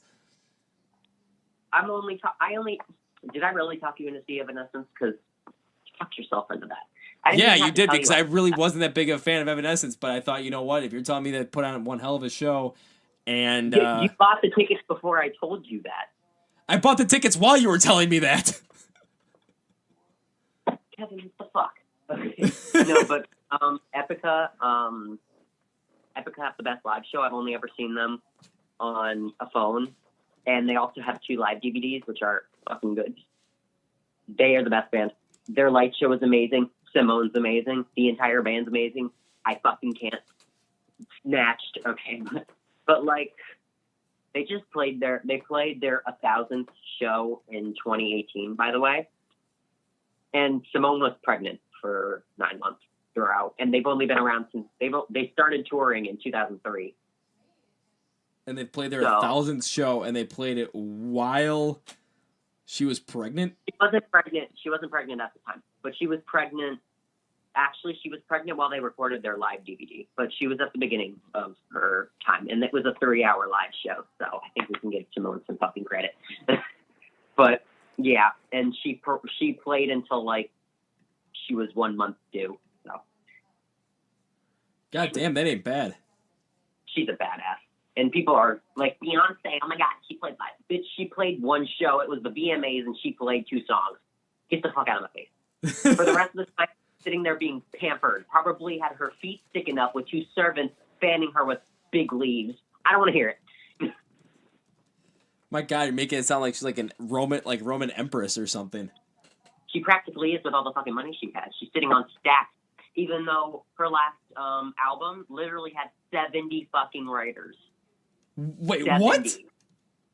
70 for a track beat and some simple ass fucking lyrics. When you got Fleshgod over here with their really fucking technical instrumentals with an entire symphonic backing, an entire fucking piano. It's pretty much a giant piano ballad throughout the whole thing. You can listen to it yourself. 3 fucking singers, and it only needs 3 people writing the whole thing. So that's one thing I don't understand about pop music. It's just there's like, oh, you have all these writers. It's like, oh, they put out great music, but they're just the talent. They're not. They don't have anything behind it. It's not personal. You're listening to 70 people and a fake bitch who can't sing. Or she can sing. She can't sing. She's not that good. She's talented. Don't get me wrong. But like, really, I'm pretty sure half of her fans are old crusty men who are there for her kids. So that would not surprise me in the slightest. Oh, I forgot to take melatonin, and I have no water. Fuck. Okay, never mind. Okay, that's Evanescence live down. Next, Slayer live. That was an interesting fucking show. Every time Slayer performs, because we've seen their world tour that they've been doing for like the past 2 years, their end tour. It's like their last tour. Yet they come around us 3 times. I've seen them twice because I'm my dad or whatever. And like, they're good, but I'm not really a big fan of Slayer. Like, if it were Megadeth up there, I'd be, woo, what the fuck? But, like, it's Slayer. I thought Amars was better, which was one of the openers. They were fucking kick-ass. They're a melodic death metal band. I've got to start listening to them now. They're really fucking good. And then Lamb of God played. We missed Cannibal Corpse, but Lamb of God played, and I was kind of bored of it. But every time Slayer plays, I like just walking around the venue because no one's out there, and so I just walk around, and I do random shit, and I eat food, and I can tell you, I've been to some of the best concerts. Like, in this moment, bomb as fuck live. Evanescence, bomb as fuck live. But I've got to say the best memories I have from concerts were the 2 shows that I've gone to for Slayer, and literally just me walking around with headphones in. It's the funnest I have, because I just amuse myself. It's the fun. Like, I know that goes into the next thing of the phone thing. Like, I didn't pay for my ticket. My father paid for my ticket. I have the right to do what the fuck I want. If I want to go walk around, I am having the time of my life, and you cannot judge. I am probably having more fun walking around than you are watching Slayer live, even if they're your favorite band ever. Because I've seen my favorite band ever, and it wasn't nearly as fun as walking around during a Slayer concert with my earbuds in. So you can't be judging people, Kevin. You can't. You don't know them. You don't know me. I had so much fucking fun. More fun than I've ever had in my life. I was alone walking around. People were judging me. I was sitting under a tree at one point, and the security guard came over like, "You good?" They thought I was drunk because I was under a fucking tree. But I was having a great ass fucking time. You might not think that's a good way to spend your ticket, but I think it is. So I'm not hurting you by walking around the fucking venue. I'm not. Unless you can just ignore my ugly ass face in the crowd walking back and forth. I'm not causing you to miss the show, so you really have no right judging me. The same with phone people. I mean, I get it if they're holding up their phone and it's right in your face. That's a different story. They are harming you in some way. But I am not. Neither is the person sitting face down on their phone. Let them do what they want. Let us live and let live. If that bitch is having more fun on her phone and I'm having more fun walking around and you're having more fun watching the show, what's your problem? Not gonna lie, you do make some incredible points right there. I'll be a motivational speaker and I'd go on a million tangents and everyone would leave. I mean, there are some people that do that. I mean, there's a guy listening to pretty much every single day. All he does is go off on tangents, and I fucking love his podcast. It's fantastic. I entertain myself too much. I think that's my problem. I literally sit in my room a good 12 hours of my 13-hour day, and I just fuck around with myself, and I have some of the best time. That's why I'm extreme. That's why. Okay, another tangent. I love MBTI. It's one of my favorite things. But I'm in the middle of introversion and extroversion because I can have the most fucking fun on my own, but I can also have the most fucking fun around people. It's the 50-50 thing. I mean, if you're able to have fun around people and also be able to have fun with yourself, that's a gift. Because I mean, I'll put it this way: I can do the same thing too, but the problem is at times where it's if this weekend I felt like absolute crap because I just was sitting around, couldn't really move because of how bad my back was feeling. I'm like, I can't do anything, and I couldn't really enjoy time by myself. So I was sitting around playing N64 and just listening to music and working on this stuff. Well, again, I love working on this stuff, but it's just come on, it's it's nice outside. I want to get outside and do some stuff, but I can hardly fucking move. See, that's where we differ. That's why I'm an extreme ambivert over here because I would love that. I would love that. I would also love going out and doing something. I love everything. Everything's fun. That's the only thing I like about myself is the fact that I can entertain myself doing absolutely anything. I could be sitting there, park testing. I don't know if you know what that is. It's standardized testing or whatever. Everyone's there bored as hell, and I'm over there in my own little mind just having fun, just staring off into space. I'm having a great fucking time. What are you doing? Oh, then if you ever go into corporate America, if you have that mindset, you're going to fucking thrive just because the fact of the matter is you sit around most of the time doing absolutely fucking nothing. See, my dad was complaining about that. He was complaining about sitting around at a desk doing nothing. And I'm like, that sounds like the fucking bomb, especially since you have access to everything. I was sitting there having fun and I was just staring off into space. Wasn't allowed to talk, wasn't allowed to get out my phone, nothing. We weren't even allowed to have our phones on us. We were just supposed to just sit there and read a book. I can't read books, though. That's the one thing I'm like, I can't just sit there and read a fucking book. I get way too fucking bored, way too fucking fast. That's the only thing that bores me. But, like, I always need constant stimulation, but I manage to succeed with it every time just in my brain. Yeah, that's a great thing, but I know where your dad's coming from when he's saying, like, you know, it's sitting at a desk for 8, I mean, if you're like me, 9 hours a day, bored as shit, and mostly of the time it's just because, well, I know probably the same way what he is, but it's like, that's not what you want to be doing. For me, I'm sitting at a desk all day, just, as I like to put it, copying and pasting shit, because that's pretty much all you fucking do, when I could be doing something like this. I could be, you know, shooting another podcast and actually talking to someone a great deal about music, or I could be working on something creative for this stuff, or I could be coming up with a new project all based around this, because it's actually what I want to fucking do, instead of, you know, having to come home and then all of a sudden I'm working on this till 1, 2 in the morning and only get 3.5 hours of sleep and become a cranky old bastard at work, which actually I don't fucking mind, because it's kind of fun to do that, because, you know, everyone's like, oh, you have to be this way. You have to be so prim and proper. And I'm like, fuck you guys. I had people yelling at me because everyone has like, oh, we have pictures of our family up at our desk, or your desk is a fucking mess, or you have all this sports memorabilia around. I have 2 music posters up, and I had people yelling at me for one of them. And it was literally a white poster with black imaging on it, and it was just the Rise Against logo, and it said Rise Against underneath, and people thought I was making a political protest. I'm like, no, it's my favorite fucking band, you dumbasses. Well, I mean, to be fair, we don't want political shit, and that kind of does sound political. Rise Against. I mean, it does, but it's just like, come on, I just getting pissed off at it, because there's people that are just like sitting around, they've got all this other random junk on their desk. It's like, oh well, nah, you're gonna yell at me for one fucking poster, and you're not gonna yell at all these people like, oh, I've got this. I'd love to put the picture of me and Jared Leto up on my fucking desk, but I don't want people to see my 30 seconds of fucking Mars shirt, because I'll probably get fired for that. Even though I've worn that shirt to work multiple times under a sweatshirt, because I ever felt like quitting, I'd go out in a blaze of glory with that shirt on, like, fuck you all. But Kevin, think about it this way: you're a company. You don't want to have political shit up, because you can get sued for that. That is something you can sue a company for. That would fucking suck, to get sued, and that could happen. So they want to make sure you don't have political shit up. Now, think about it this way: what if there was a rapper that goes by the name of, I don't know, fuck bitches? You wouldn't know that's a fucking rapper if it was just the logo sitting there, and you'd be like, that's offensive. No, it's a fucking rapper name. You wouldn't know. You do have a point. I'm still not fucking taking it down, though. I'm not expecting you to take it down. Once you clarified it's a band, then, like, okay, let you be. But, like, you got to look at it as it was a mistake.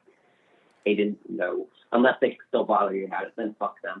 Well, they were originally bothering about the other poster I had. It was the one I got when I did the 30 Seconds of Mars thing last year, and it's hanging up above my hanging up in my room right now, because I decided to put a different one up on my desk. But it's literally just a green poster with black text. And I had people asking me about that, like, are you sure that you should have that up there? My boss would always just kind of like allude, like, oh, you shouldn't have certain things up at your desk, but he would never actually explicitly say you should take that down. So I'm like, fuck it, I'm never taking it down. Okay, Kevin, being a little rebellion. Having his little rebellion in his little office in the middle of who the fuck knows where in Wisconsin. It's not a little fucking, it's gonna be a big fucking rebellion. I mean, if I had like an anti-flag poster, I'd put that up too. But that'd be a little bit more overtly out there. I want to put a Fleshgod Apocalypse thing up there and put the part where they say, blow you cunts away. Everyone would love it. See, now that's a little bit more out there, because you're literally saying you're really putting the word out there. That's like, yeah, no one's gonna want to deal with that. I had people yelling at me when I had like a computer background, because I had a second computer I had to work on, and on my normal computer I work in the background I have what I have the album artwork from the last Rise Against album, Wolves, and then I put up the album artwork for Indestructible by Disturbed on my other one, and people are like, oh, we're not sure about that one. I'm just like, I mean, that one's been getting set on fire. Yeah, that one I'm like, okay, I kind of get that one. But then, I mean, I've had the Wolves one up for almost 2 years at this point. Or, yeah, close to 2 years. Oh, we should do what we did today, because it was kind of hard. I love Evie, but that kind of two-person thing is kind of much, having 2 people on the podcast at the same time. Yeah. But now we can like do an in-depth thing on albums. We should do that for Unbreakable because we have time. Because my parents aren't home yet. I don't think they're going to be home for a while. Yeah, but then again, there's other stuff I have to get to today as well. So I'm not. I mean, we went into one. I don't really have all my stuff up for the Unbreakable one right now either. So. Well, we can just wing it because I don't have anything up. I never did anything. I don't want to get into another. I just don't want to get into another album that already came out. They already kind of talked about though. You know.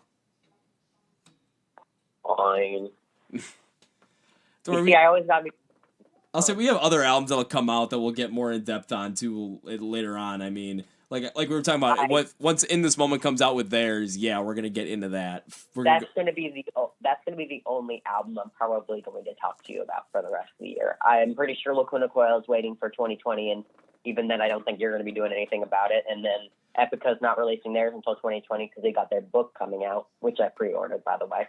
Well, think about this. I wasn't going to do one for Fleshgod either, but you pretty much fucking talked me into it, so. I didn't have to talk you into it. I swear to God, I mentioned Fleshgod once and then said they have a new album coming out. And you're like, we should do a podcast and this and that and that and those. And I was like, okay. Well, now we're going to do it. Well, when Lacuna Coil comes out, when Epica comes out with one, we'll do one for them too. Lacuna Coil is still recording, so is Epica. Epica went in earlier and they said they're done. They're almost done with theirs, but they're not going to release it because they have their 10th anniversary of Design Your Universe, which is their 4th album coming, and they're doing a tour for that. They're doing a couple shows, random places, and they also have their book coming out, which is going to take promo and that sort of shit. And so, yeah, they're probably not going to release an album until they better be fucking early 2020 because I can't be waiting halfway through the year. Again, we'll see what happens though, just because you never know when it comes to that. Plus, when it comes to 2020, I'm trying to think of bands that have albums that are also due in 2020. I think if anyone releases an album like late 2020, they're fucking insane because like you're not going to get any leeway. Everyone's going to be talking about the election. It's just how it is. If you're going to release something in an election year, I feel like you've got to release it early, mid to mid-year. You can't be releasing it end year because that's when everyone's talking about the election and everyone's like, who the fuck cares about your album? That's I'm pretty sure because I know Rise Against is always on the 3-year stint in 2020 will be theirs, but then they might also wait till 2021 like they did with Wolves. They put that out in 2017 because that was all they wrote that during the election, so they might honestly be waiting to do that again. Which I think that'd actually be a pretty good move by them. Well, to be fair, that's only geared toward American bands because Epica's from the Netherlands, Lacuna Coil's from Italy, so I don't think they give a flying fuck about our election. No, not that, but I don't think the fan base, their hardcore fan base is really going to give a shit about it either. They're going to care more about music than they are going to care about some fucking election. Well, their hardcore fan base is also in Italy, so there's that. Yeah, I think Fleshgod. Everyone was speaking fucking Italian. I swear to God, it was so annoying. Well, I think Italy just fucking had an election like a couple days ago or something. So. Yeah, but who gives a shit about? They don't really care over there. They're not a very political country. Like, if you really look at their culture, it's not very political. They're very just kind of here. But that's getting political in itself. So I'm going to shut up. Yeah, that's getting way into something else. But like, fuck, I forgot what I was going to say. Kevin, you cut me off. I didn't cut you off. Yes, you did. No, if I would have cut you off, I would have turned down the speaker on or the little knob for my phone volume. So then I would have cut you off. But no, haven't done that yet. You cut me off. No. And now I forgot what the fuck I was going to say because you cut me off. Hi, Mitzi. You're looking cute. Well, we're talking politics or whatever, but we can get off of that because who the fuck gives a shit about that? I was going to say something about music. Oh, fuck. Forgot. Oh, yeah. Fleshgod. Their album, obviously, it comes out earlier for Italy because it's a different country, different time zones or whatever. And everyone was like, oh my God, the album's out. The album's out and it's so fucking good. And I'm over here in America like, am I the only American fucking fan? I'm like waiting for it. No, I saw that a lot earlier this year too because when I was trying to do the one for Papa Roach, and trying to figure out what was going on with their album. It was like the day beforehand on Instagram and Twitter, and everyone's like, "Oh, I love the new Papa Roach." I'm like, "You guys are in fucking Australia. Of course you're gonna hear it before I do." And I'm like, "Okay, I can't talk about it because they're gonna tell me everything about it. They're gonna say, "Oh, we love it," no matter what." I mean, I can always, I can pretty much tell if it, like, from now it's like if an album's gonna be good on from just people's comments, and if it's if everyone is giving it, thumbs up, including the hardcore fans, then yeah, it's probably gonna end up being good. But if you're gonna get a lot of people that are like, "Oh, I really like it," but then you get some people that are just like, "I've been a fan for this many years, and this is their worst," and they're like, "Oh, I'm not a fan of this. I like this one more than I like this one," and it's just kind of you get that mixed review. I'm like, okay, now we've got something serious on our hands. That's not really true because Lacuna Coil released a fucking badass album, and a lot of their old, because they changed their sound to very heavy, and so people are like, "Oh my god, I don't like this. I miss the old Lacuna Coil." I'm like, "Shut the fuck up! It's a great album. Get out of my face, Misty. Shut the fuck up." Well, that's kind of the similar but different with Bring Me the Horizon and Amo, because there were people that were like, "Oh my god, this is so good." I'm like, "When did you guys start listening to the band?" "Just now." I'm like, "Okay, did you listen to anything else earlier?" "No." Okay, so then you guys definitely, I'm not taking your opinion as fucking valid. You don't. Kevin. Here we go. Okay. Yeah, everyone's opinion is valid, even if they haven't been listening to the band forever, because no matter what, they've listened to the album in front of them. Just because you know their past shit. Like, think about this. I don't think you're, like, think about if I just said this. Kevin, I don't think your opinion is valid because you haven't heard any other Fleshgod's music other than a couple songs that I suggested to you. No, it's not how it works. Your opinion's still valid because this is an album. You heard the album. You gave your opinion on the album. It is valid. Just because you haven't heard the past shit doesn't mean dick. Unless you're talking about what the past shit is about, then you're talking about something you know nothing about. But you didn't. You stuck to the new shit. But you kind of did do that, Kevin. You kind of did. Kind of hypocritical, Kevin. You talked about Marilyn Manson's past, and you got something wrong. I can't remember, but you got something wrong. And I had to point it out. So get your shit together, Kevin. Practice what you preach, Kevin. Says you always got to break my balls for all the stupid shit I say, but you are right. Mm-hmm. I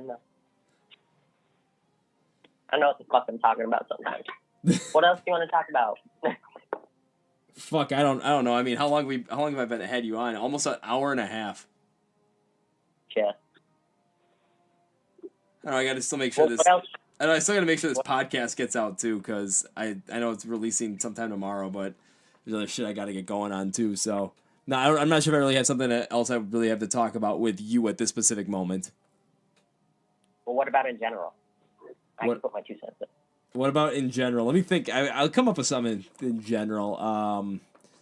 Definitely not politics, because fuck that shit. Why not? It's like fun, even though I know nothing. I was following it in 2016 for the election, and then when the election happened, I just kind of died down from it because I didn't really give a shit after that. I'm like, let's just let fate take. I helped fate happen, but let's let fate take its course from here on out. Because I may have a say in who gets elected, but I have no say in what that person does.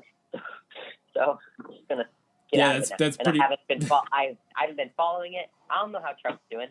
I don't know if he's still in office. I don't give a shit.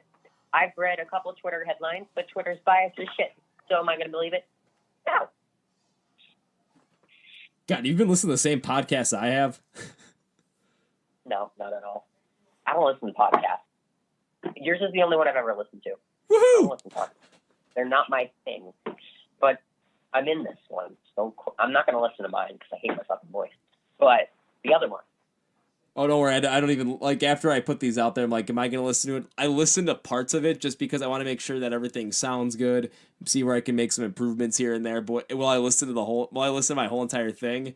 I'm like, well, I basically shot the whole entire thing. I was there for it, so I already basically listened to it.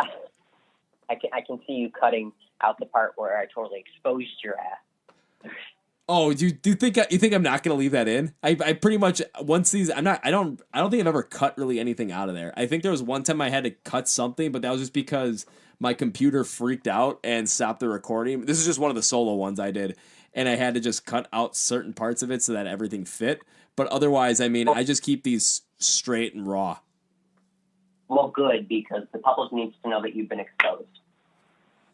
Police You're is naked. You're police- standing on a stage in front of everyone and you're naked. What happens? Wait, what did you just say? I don't know. No, no. You know what you said. What did you just say?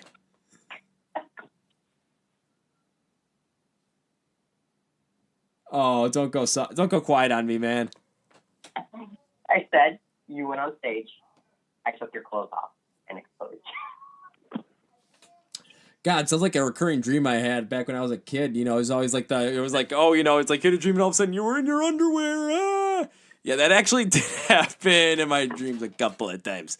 So, never a good feeling. I've had dreams that I forgot to put on clothes when I went to school. I'm pretty sure everyone's had that dream. They go to school without clothes on. Yeah, it's kind of like this. It's kind of like a rite of passage dream. Everyone's got to have that at least once before you're able to like go on to the next step in life. Unless you're 100% arrogant as a child, because apparently that means you're insecure about something in school. Yeah, Unless but then again, who isn't? Right. At some point, everyone's insecure about something when they're in school, no matter what. I don't know. I've seen some arrogant people that beg to differ. You have. Yeah. You can't be making overgeneralizations about people, Kevin. Your experience and every experience you know is not the experience of those. Well, their arrogance could be hiding a deeper issue, though. Keep an open mind. Not everyone has the same experience, and not everyone has the experience of everyone else you've ever heard from. There are other experiences that are just, Mitzi, what the fuck are you doing? Trying to attack my goddamn foot. Where is that? My cat is being hurt. See, Dan, it's like every time I say something that you could maybe remotely pounce on, you just go after it.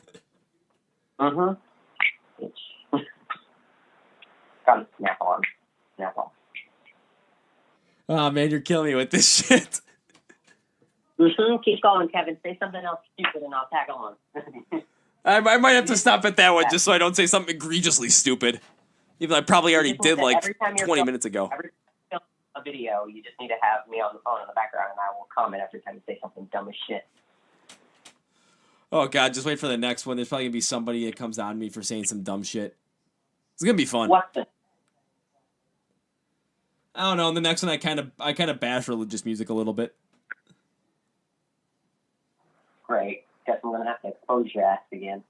Back on the stage, Kevin. Yeah, but well, I don't know if I bash it, but that's basically off of personal opinion. I do make it know that's my personal opinion, but then again, you already bashed me earlier for saying that other people's opinions are sometimes invalid. So, yeah, I think you already kind of bashed me for that shit. Everyone's opinion is valid no matter what it is. That's just the thesis. And you can't be, oh my god, I'm watching way too much fucking James Charles. Okay, I was going off on a tangent at that point, and I just said some shit that, well, everyone's opinion is valid because think about it. If let's say, someone decides one day, okay, not everyone's opinion is valid. Whose opinion is not going to be valid, Kevin? Yours, mine, the people who are in the minority when it comes to music. Let's say that happens. Oh, there you go. You no longer have a voice. You're no longer valid. How it works now. Everyone's opinion is valid. If you silence someone, you're taking away their human right to voice their opinion on anything, even if it's dumb as shit. You can laugh at it later because you disagree, but their opinion is still valid. Exposing Kevin with Anthony. What we're going to call this. God damn it. That's what every future podcast is going to be called. Exposing Kevin with Anthony. Oh God! What the fuck did I just get myself into? I don't know. You did it to yourself. Yeah, I kind of did it to you because I've been on every single live stream since. I forgot. I think like since the third or fourth one. Like February, maybe January. I started them I think I started them in like December or January. I can't remember when I started them. I think it might have been December. Oh, I think they started in like early February because I was already out of school at that point. So. Yeah, well, all right, man. I'm just thinking a little bit fun. We've talked for an hour and a half already. Easily going to be the longest podcast we've done up to this point. Oh, good. Good. because I am the only one who's stuck around for every single one. Not even Evie. Evie's kind of been slacking. Yeah, I don't. What the hell? We talked the other day. She's good. Yeah. Well, I mean, I know she put in our little group chat like, guess who's back, but I have no clue what the fuck's going on because I haven't really gone deep into that. But if you talk to her, as long as she's doing good, that's pretty much all that matters. Well, she's doing good for a high schooler level,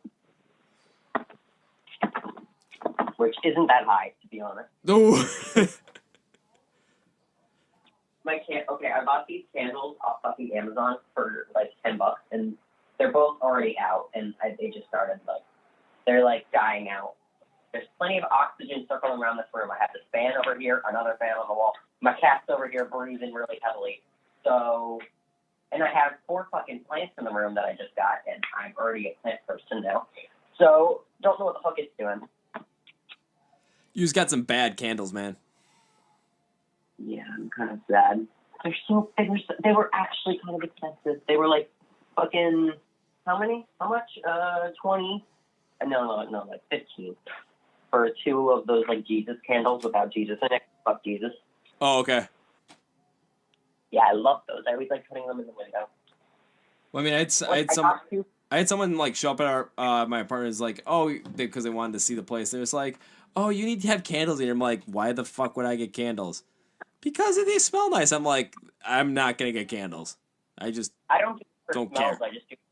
I do it because I like the vibe it gives off. I like the aesthetic of the whole thing. Like, my room right now is lit up by my salt lamp thing, which I don't know if you know what that is. It's just salt. Yeah, I know what you're talking about.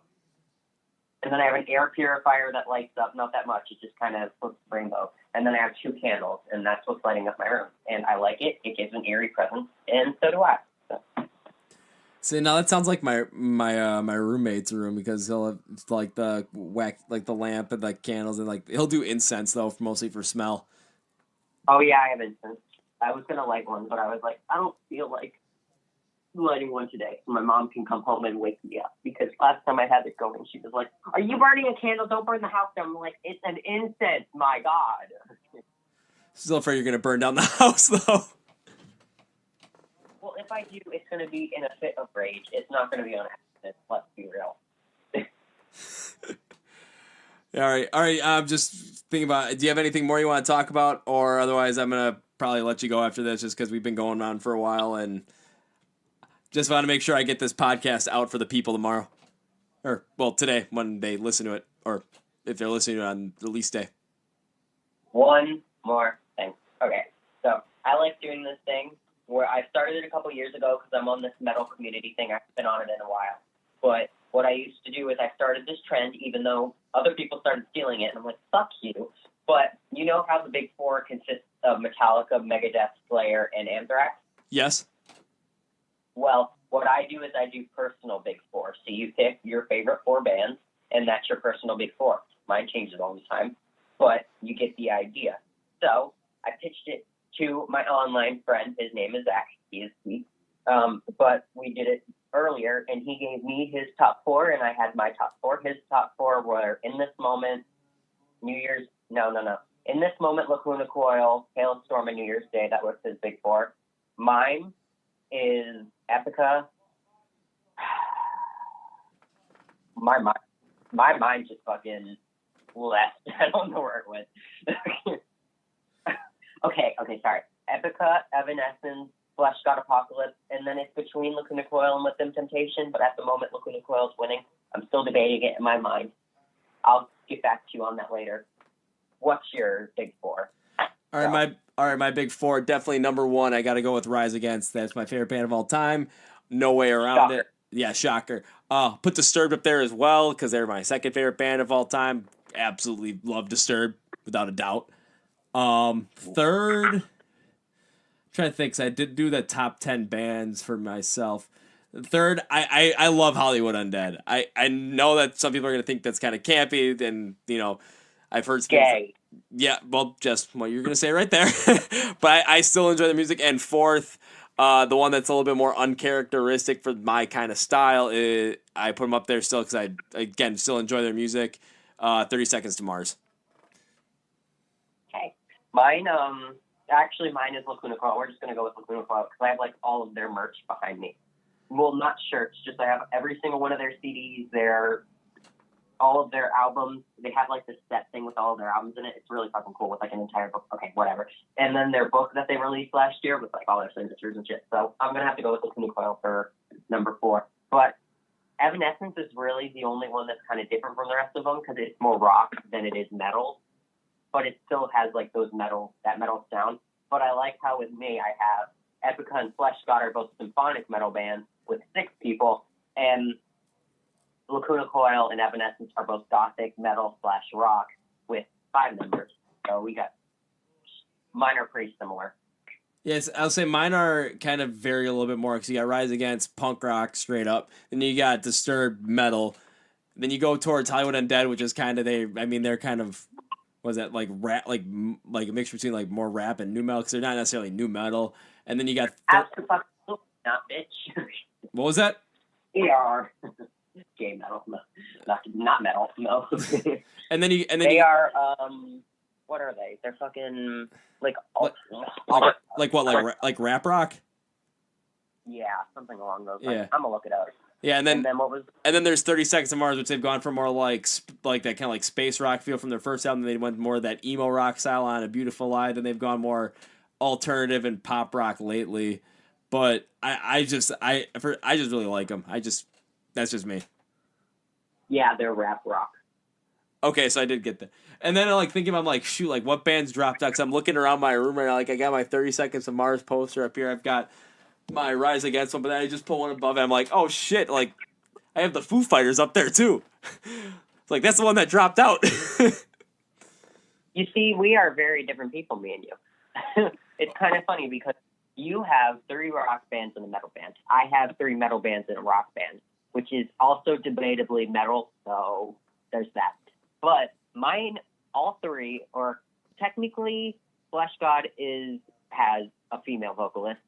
She's pretty up there. But technically it's a male vocalist, but it's a female vocalist, let's be real here. And the rest of them are all female vocalists.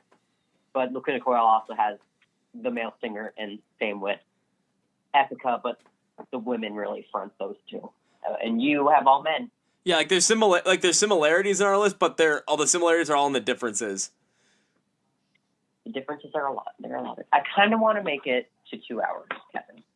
You want to make it to I kind of do, just to say we did it, and so I can take a screenshot of it. Well, I mean, I'll put it this way. I know for myself, when it comes to just the whole entire recording, because I know there's something I still want to talk about after this, just maybe on my own, I don't know, but I know. How about you just talk about it, and I'll shut up until you give me a chance to talk about it. Alrighty. Alrighty, well, go ahead. Because I was mentioning it earlier to you about that, about doing like those album reviews. I've been looking up, what other albums are coming up, and I know the one that I'm not gonna be able to do a good podcast on in regards to that album review is really talk about Slipknot's new album when it comes out in August. I'm not gonna be able to have anyone on a show for that one due to the fact that when I would do the podcast, or the time from when the album comes out to when the podcast would come out, I'm not gonna have any of my equipment. I'm not gonna even be in the fucking country. Oh, great. Okay, I'm going to get candy. You go ahead and talk about what the fuck you want to talk about, and I'm going to eat my Coca-Cola candy. All right, so while Anthony eats his Coca-Cola candy, we'll talk about this. So, again, looking at some of the albums that are coming out in August, I'm like, well, we already mentioned the fact that In This Moment has given a soft date for August, so they might end up jumping into this mix as well. And taking a look at some of the other stuff that's coming out, I've got, do I have to put that in there? Oh, no, I did move that around. So I've got, at the beginning of August, Skillet and Volbeat are both coming out with albums on August 2nd, so that's going to be a wacky day or week for me because I'll end up doing 2 album reviews. One will come out on the 5th, one will come out on the 7th. Now on the 7th, I'll be actually traveling to Croatia to do something I did similar last year when I was in California, because I went to Camp Mars, the thing that 30 Seconds to Mars puts on. I put that one to that in California last year. They're doing Mars Island off of the coast of Croatia. I'm going to that as well because I thought, well, I've never been out of the fucking country at this point, and this sounds like a lot of fun to go do this again, so I'm going to do it again. But then Slipknot's album comes out on the that Friday on August 9th, and I'm just like, holy shit, so how the fuck am I going to put this all together? Because then after that, I'm spending 2 days in fucking Amsterdam. I kind of want to make sure I get all this stuff out there, but I don't want to end up, missing out on everything that Amsterdam has to offer just because I've never been there. Want to check it out. Ooh, Epica is from there. Go. Well, I am going. I just don't know what exactly I'm going to do when I get there. Epica. Say hi to Epica for me. If I can find them, which will probably be a lot harder because I don't speak Dutch. They do. Find out. They also speak English, so. What? A lot of people there speak English, though. That's what I've been told, so I should. Talking about it. Simone says most people talk in English there anyway, so. Ooh, good, because that'll be helpful for me, I guess.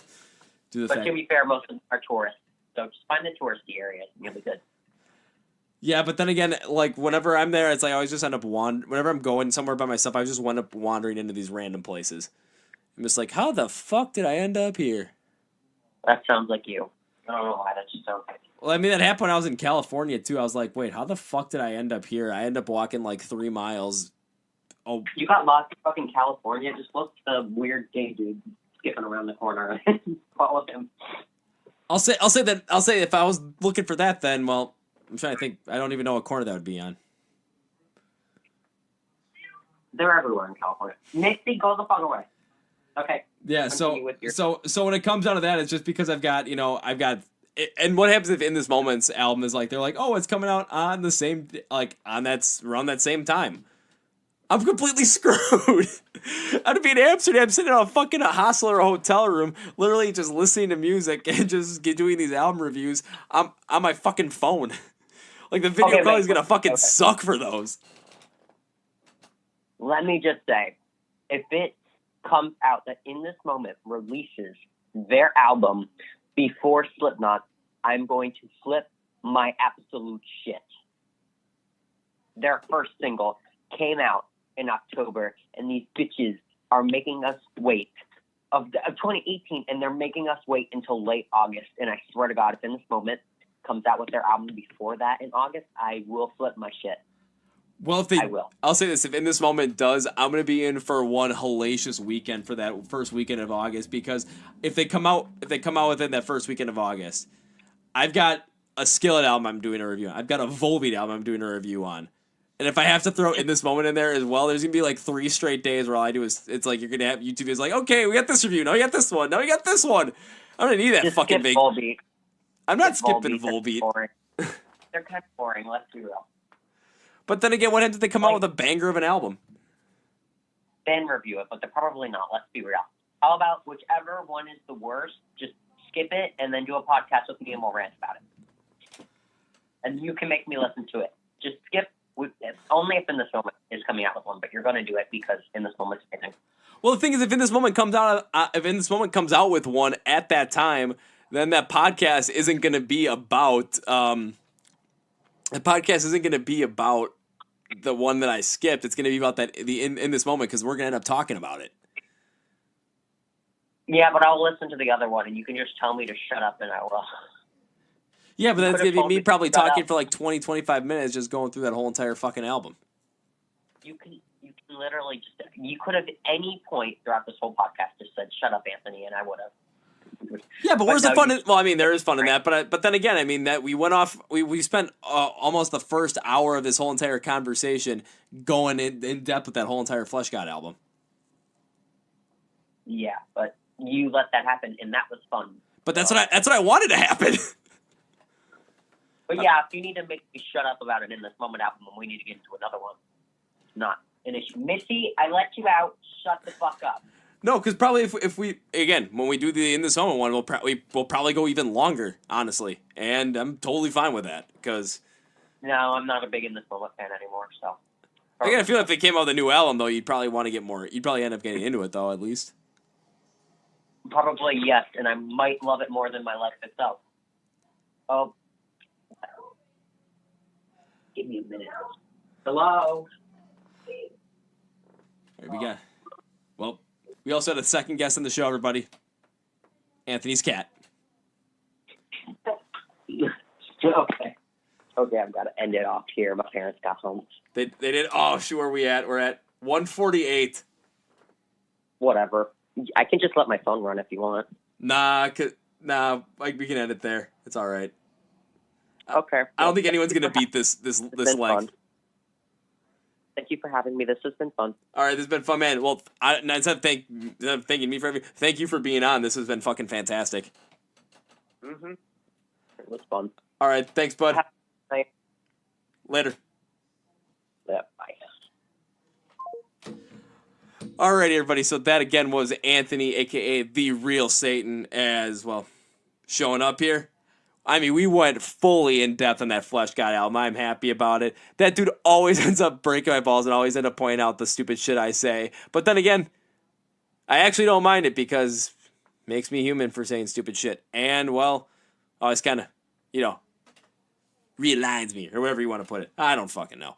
But we went into so much, and the one thing I wanted to go into was that crazy August 7.5, but yeah, we'll see what happens with that because I've got multiple album reviews to do. I don't think I'm going to get... I don't think I'm going to be able to do a podcast one on the Slipknot one or go fully in depth just because I will be in Amsterdam at the time. I probably will do like a greatest hits or something. This part of this will probably be in there at some point. But, yeah. So... I gotta say to everyone, if you have made it through the whole entire thing, which I hope you have, I gotta give you a huge, huge, huge thank you because this was one of the funner podcasts I have done up to this point, just because we went fully in depth on the Fleshgod Apocalypse album. And talking about Veleno was so much fun. I didn't know everything that Anthony knew when it came down to the specifics behind the lyrics and the message, but my God. For an album for a band that I didn't think I was really going to enjoy, I actually did enjoy the album from a musical perspective. Will it be one I'd listen to again? Some songs maybe here and there, but I don't think I'm really going to listen to the full album fully again. Just not my style. Not my style.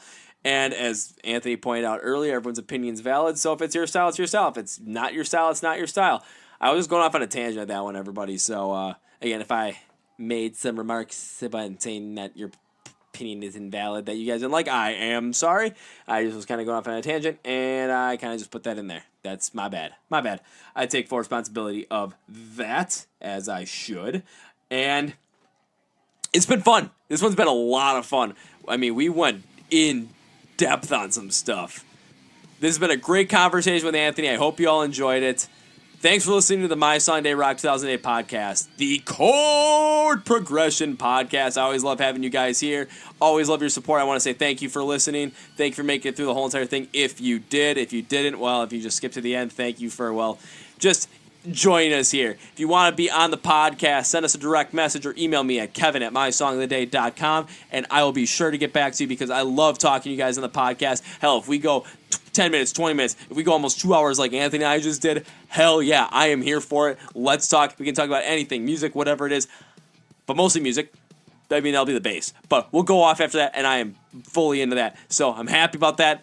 Loving it. Again, follow all our stuff. Facebook, Instagram, Twitter. Subscribe to the YouTube channel. Activate the Alexa skill. Whatever you guys want to do. I'd make sure she didn't turn on because she's right there. Well, Alexa is, but you know what I mean. Alrighty. Well, that's going to be it for me, guys. This is Kevin from the My Song Day Rock 2000 Day project. This is the Chord Progression podcast brought to you by My Song Day Rock 2000 today. You guys know how I end this stuff. Always the same. Let me clear my throat. See ya! Have a good week, everybody. See ya!